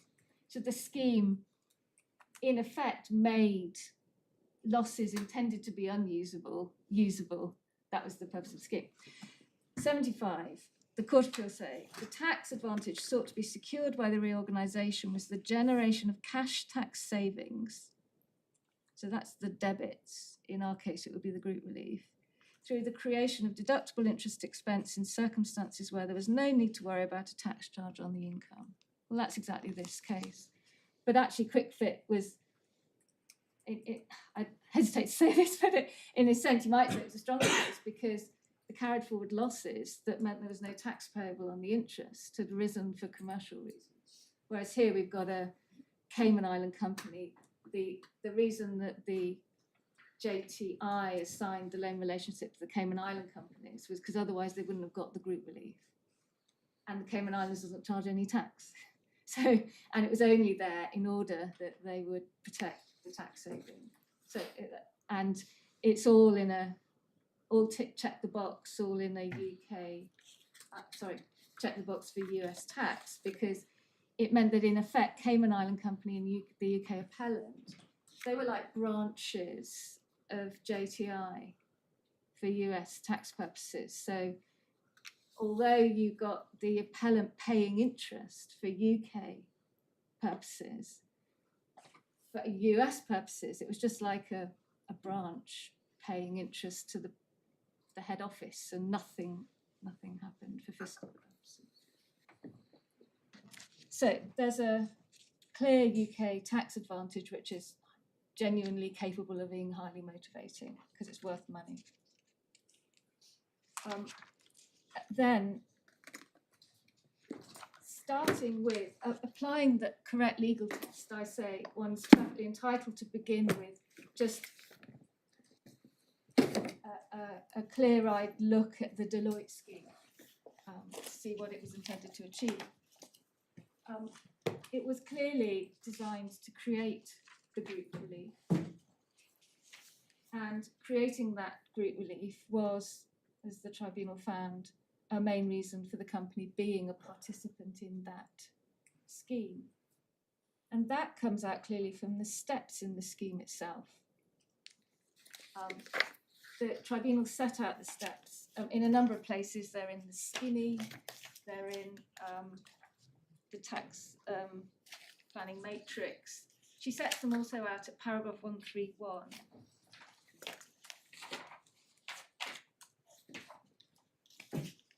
And 131(1) is step 0 because she had that as a different, so that's not part of a single arrangement.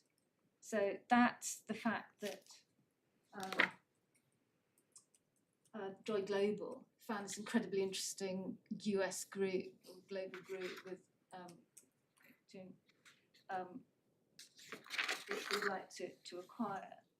But then step 2 to step 12 are the tribunal setting out the steps in the Deloitte scheme and how they work to give rise to the UK tax advantage. And you can see at subsection 10, 11 and 12 the findings that these steps together create the UK tax advantage. So the design is clear and what it's intended to achieve is clear, and it does at the very least include as a main purpose securing the group relief. And then looking at what more broadly the findings of fact about the scheme were, at paragraph 169 the tribunal finds that the Deloitte scheme was a complete package to create the group relief. And then at paragraph 170, the tribunal summarises findings of fact made earlier in the decision. And if I could pick up the more specific findings, just as it's not comprehensive, it's just some of the sort of key findings or illustrative findings. So at 41, paragraph 41. Sorry, we're of the FTT decision. 41. 41.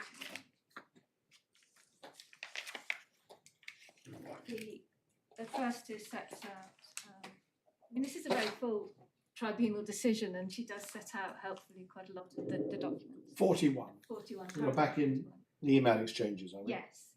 So what is actually happening there is that Mr. O'Brien and Mr. Olson are justifying the Deloitte fees, which I think are in the region of $250,000, by reference to the tax saving. So the fee for doing all these steps, creating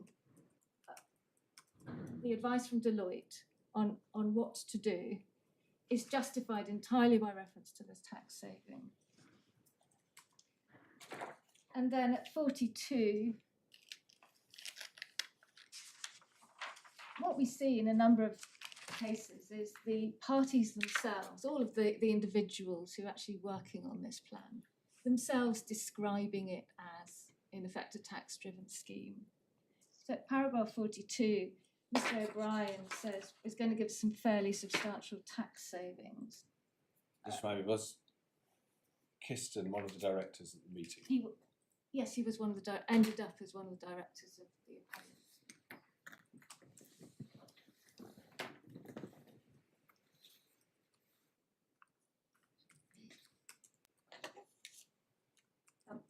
It hasn't been created yet. I think that was the 8th of June. So they're talking about the new UK entity. Yeah. And then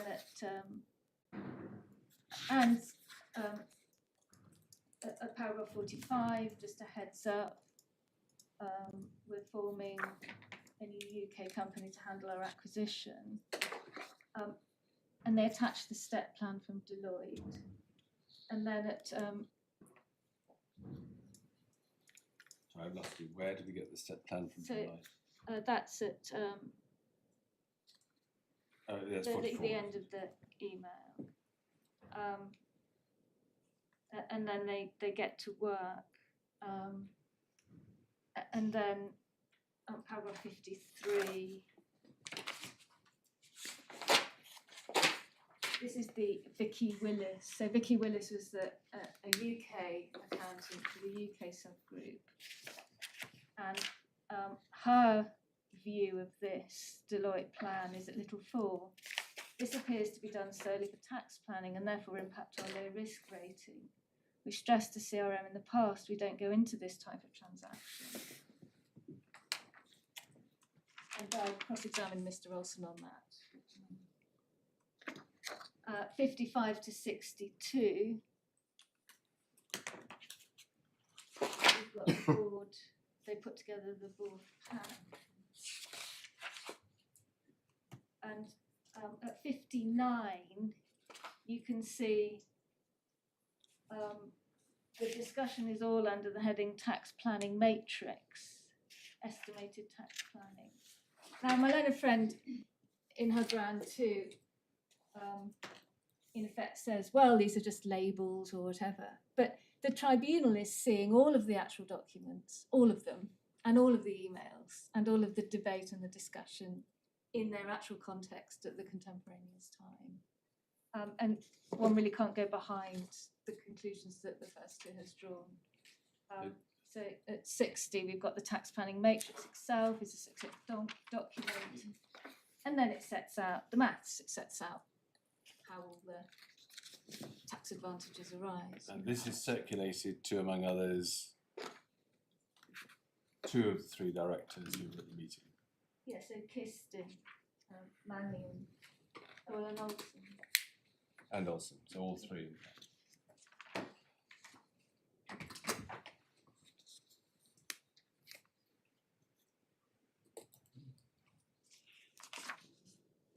And then at paragraph 79, so this is how they described what they've done to third parties, not the revenue, but just, you know, if you like, the off the cuff, this is sort of, well, actually, importantly, because they're talking to insurers.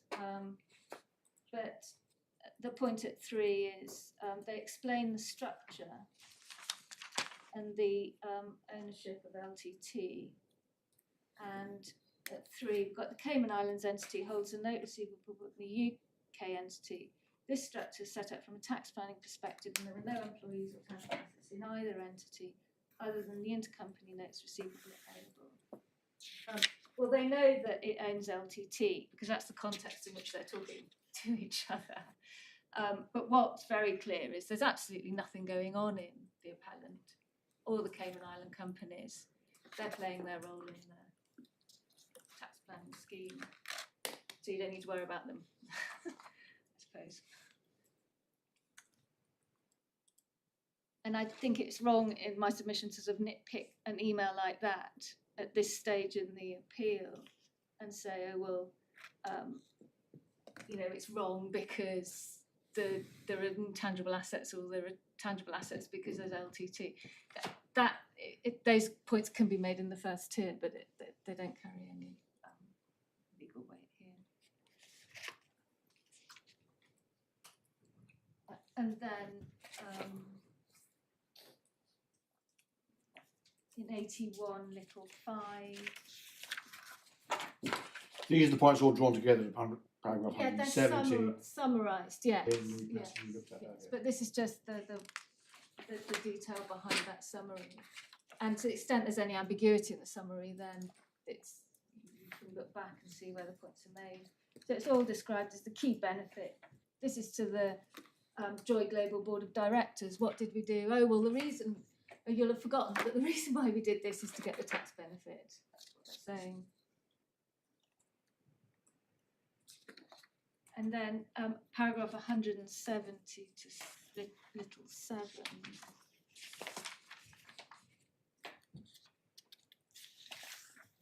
Yeah.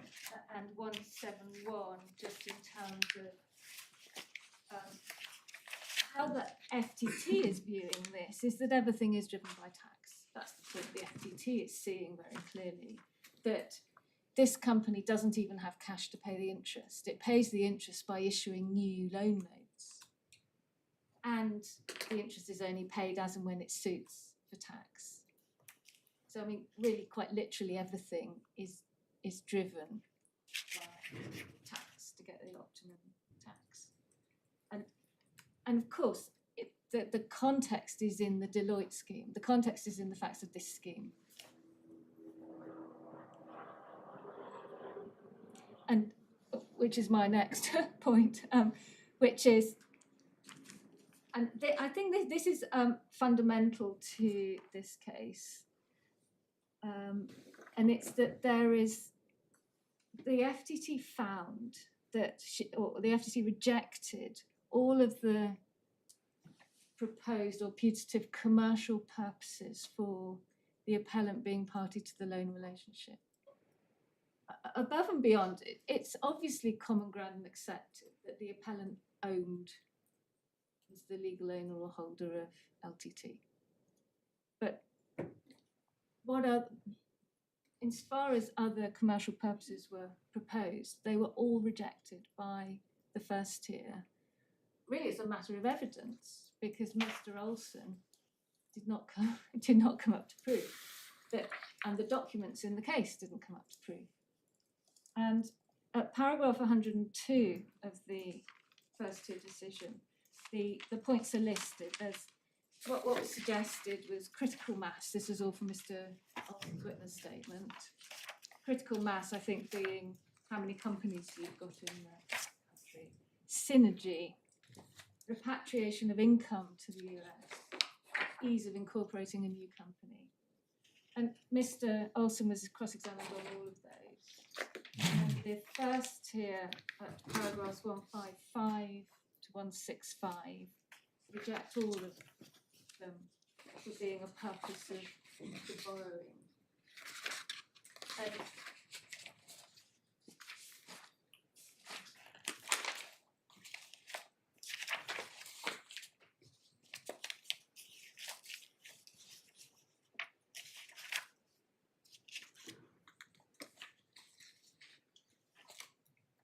if I could just pick up a few points. The first is that at 157, Olsen said the commercial purpose to acquire LTT preceded the decision to place the debt in the UK.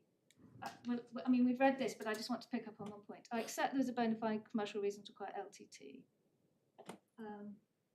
But then she goes on to find that the sinews are absent to enable any finding that the commercial purpose flowed through. Now, my learned friend made a point on the word entailed, which I think is also in the appellant's skeleton. What 157 is not a finding of fact that the appellant would have bought LTT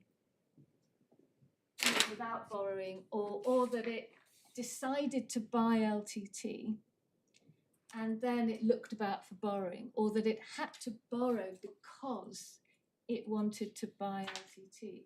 That's not the dynamic of this case. It's not the facts found by the first tier. And 157 doesn't say anything like that.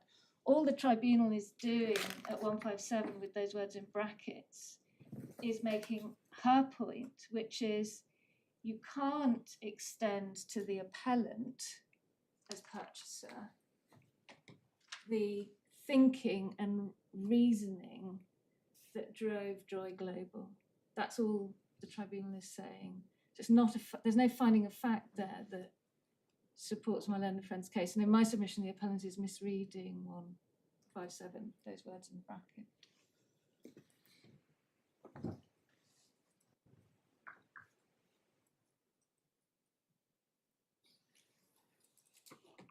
So you can see that the tribunal deal with in some detail with the different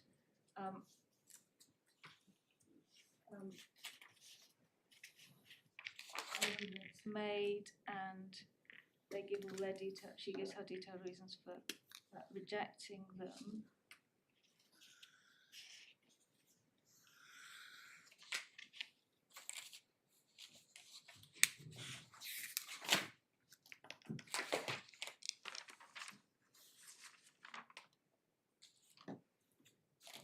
Yeah.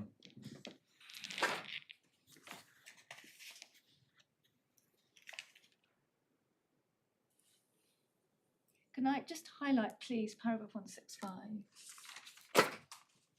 This is the rejection of Mr. Olson's evidence, yeah.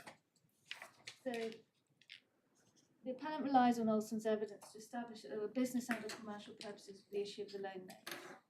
Olson's evidence in this respect was subject to extensive cross-examination. However, despite Miss Wilson's repeated questions from different angles to elicit the putative non-tax advantage purposes for the appellant being party to the loan relationship, I found his evidence to be vague, elusive, lacking in substance, contradictory to the factual matrix, and ultimately unconvincing. So that was the view of the tribunal listening to Mr. Olson's evidence. So in the end, he didn't what to prove. The Upper Tribunal considered, this was all challenged quite vigorously in the Upper Tribunal, as you might expect. The Upper Tribunal, one can see from paragraph 156, which is page 96 of the one.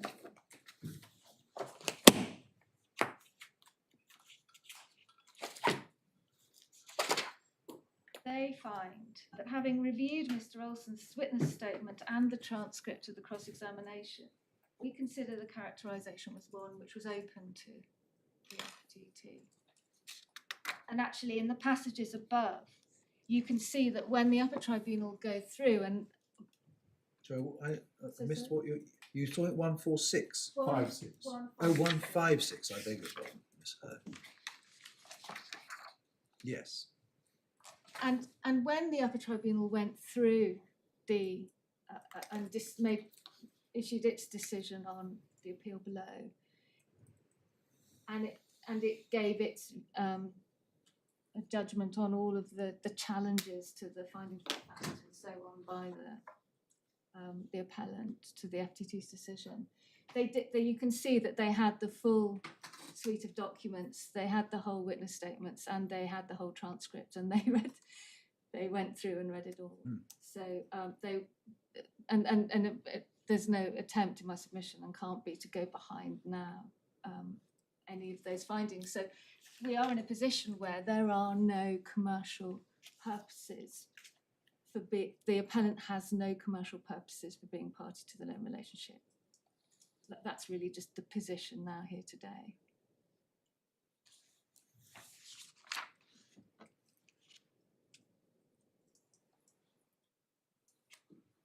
And that's fundamental, and it will distinguish this case from many other cases. But this case, there's no reason for the appellant to have bought LTT that counts as being commercial. There's no justification. So yes, it acquired LTT, but why? Well, because the borrowing drove the group relief. The borrowing would, if it could be UK resident, if it could borrow, then they would create the tax advantage, the group relief, which was very valuable. Yeah. So picking up then on the submissions I made about the legal test and what factors might be relevant to finding purpose. There are findings of fact which show there was positive evidence that the appellant was a willing participant in this Deloitte scheme. First of all, it actually did everything asked of it. And the steps taken by the appellant are the steps assigned to Newco or UK Limited in the skinny, the step plan, the work plan, the draft work plan. And as is already apparent in my submission, all the directors of the appellant were well informed of the group's intentions for the appellant. They were copied into many of the emails. And critically, Mr. Olson was one of the driving forces behind it. The phrase was a contributing architect, and that's at paragraph 51 of the First Tier's decision. And then what you can see from paragraph 97 of the First Tier decision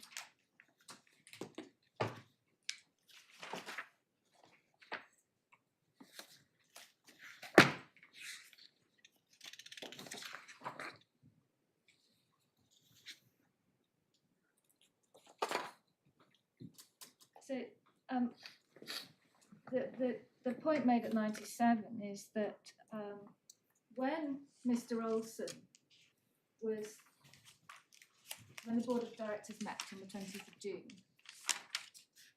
Mr. Olson knew everything that he needed to know about the Deloitte scheme.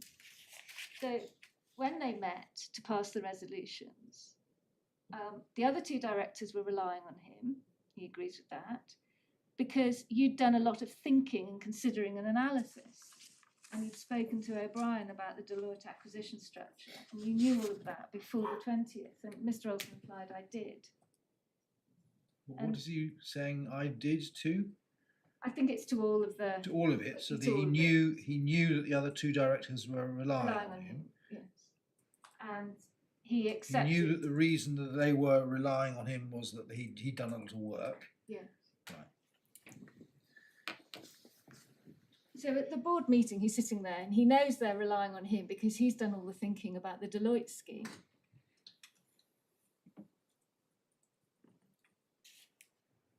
And then at 98, there's so in this case, this case is different to BlackRock because there was an attempt to exclude the tax planning matrix and so on. But the way I put it in the cross-examination was, well, it didn't matter whether it was excluded or not because you knew everything that was in it. And Mr. Olson said, well, yes, of course. So this isn't a BlackRock case where the evidence on the day was, I successfully shut my mind to everything. Mr. Olson accepted that, you know, in the run-up to the board meeting, he'd been thinking about it and he understood and knew what all the tax planning was. And then on the day, it didn't matter whether he had the tax planning matrix or not because he knew what was in it. So this isn't a BlackRock case where they successfully shuttered their minds to some particular narrow company law or The horse may have blinkers on, but the rider knows the way. Yes, yes. So all of these things are fact sensitive, of course. I mean, BlackRock was just here, in this case it's just here, in another case it'll be just here.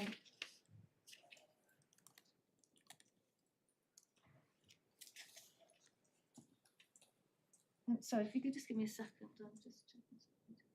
I mean, and that's the point at 98. I said, so when asked, it didn't matter whether the tax matrix was included or not, because you'd read it and seen it and understood it. And he said, that's correct.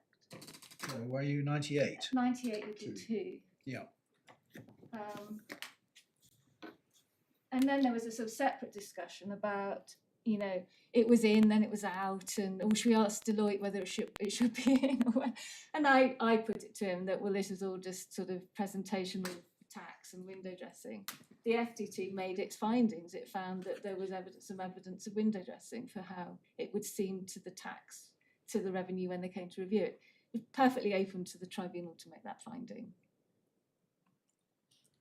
I mean, it could have made a different finding, but it made the finding it did. And then another important point in relation to what the board of directors knew and why they were doing what they were doing is it's that Mr. Olsen accepted that the group policy, sorry, if I could just find it. Yes, it's it's at paragraph 96.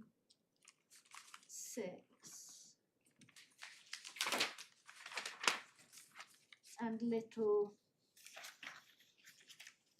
2 actually is where he says, when asked about the final decision and the memo to assign and being realistic about his fiduciary duties, he said he was conscious of the fact, I asked him, you were conscious of the fact that by taking the assignment a benefit would be conferred on the other members of the UK group, and he said yes. And then it was put to him, well, what about the question that Joy Global does it all the time, to consider the wider group benefit as a factor in taking a decision. You can't ignore the fact that the appellant company is a member of the group. And Mr. Olsen said, right, once again, I'll go back to the point I made earlier, Joy Global will not allow tax to drive the strategic decision making. At the same time, Joy Global will do everything in its power to exercise transactions in the most tax efficient process. Question: as a director of the appellant, you knew and understood that as group policy. Answer: not only group policy, but it was policy for all the Joy Global entities around the world. And once JTI Acquisitions, that's the appellant, came into play, it was also their driver to be as tax efficient as possible. And that included the benefit to the other members of the group. That's correct. So this is definitely not the BlackRock case. Here is the board, the director of the board, understanding that the benefit of doing this borrowing was to secure the group benefit, and that was a perfectly proper thing for it to take into account when making a decision. But you would expect any company to arrange You would matters expect, in the and most BlackRock tax is efficient rather way. strange, isn't it? Because you can see, well, there must have been a thought. One might imagine there's a thought process, which is if we can tell the directors to only think about one thing, that could only be their purpose. And it was a little naive, and it didn't work.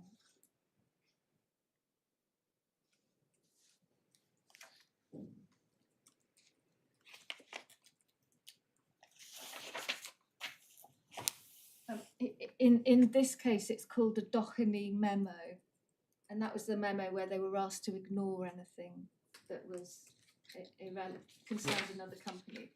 But actually, on the day, Mr. Wilson very fairly accepted, as we've seen, that he wasn't going to follow some sort of silly direction from somebody.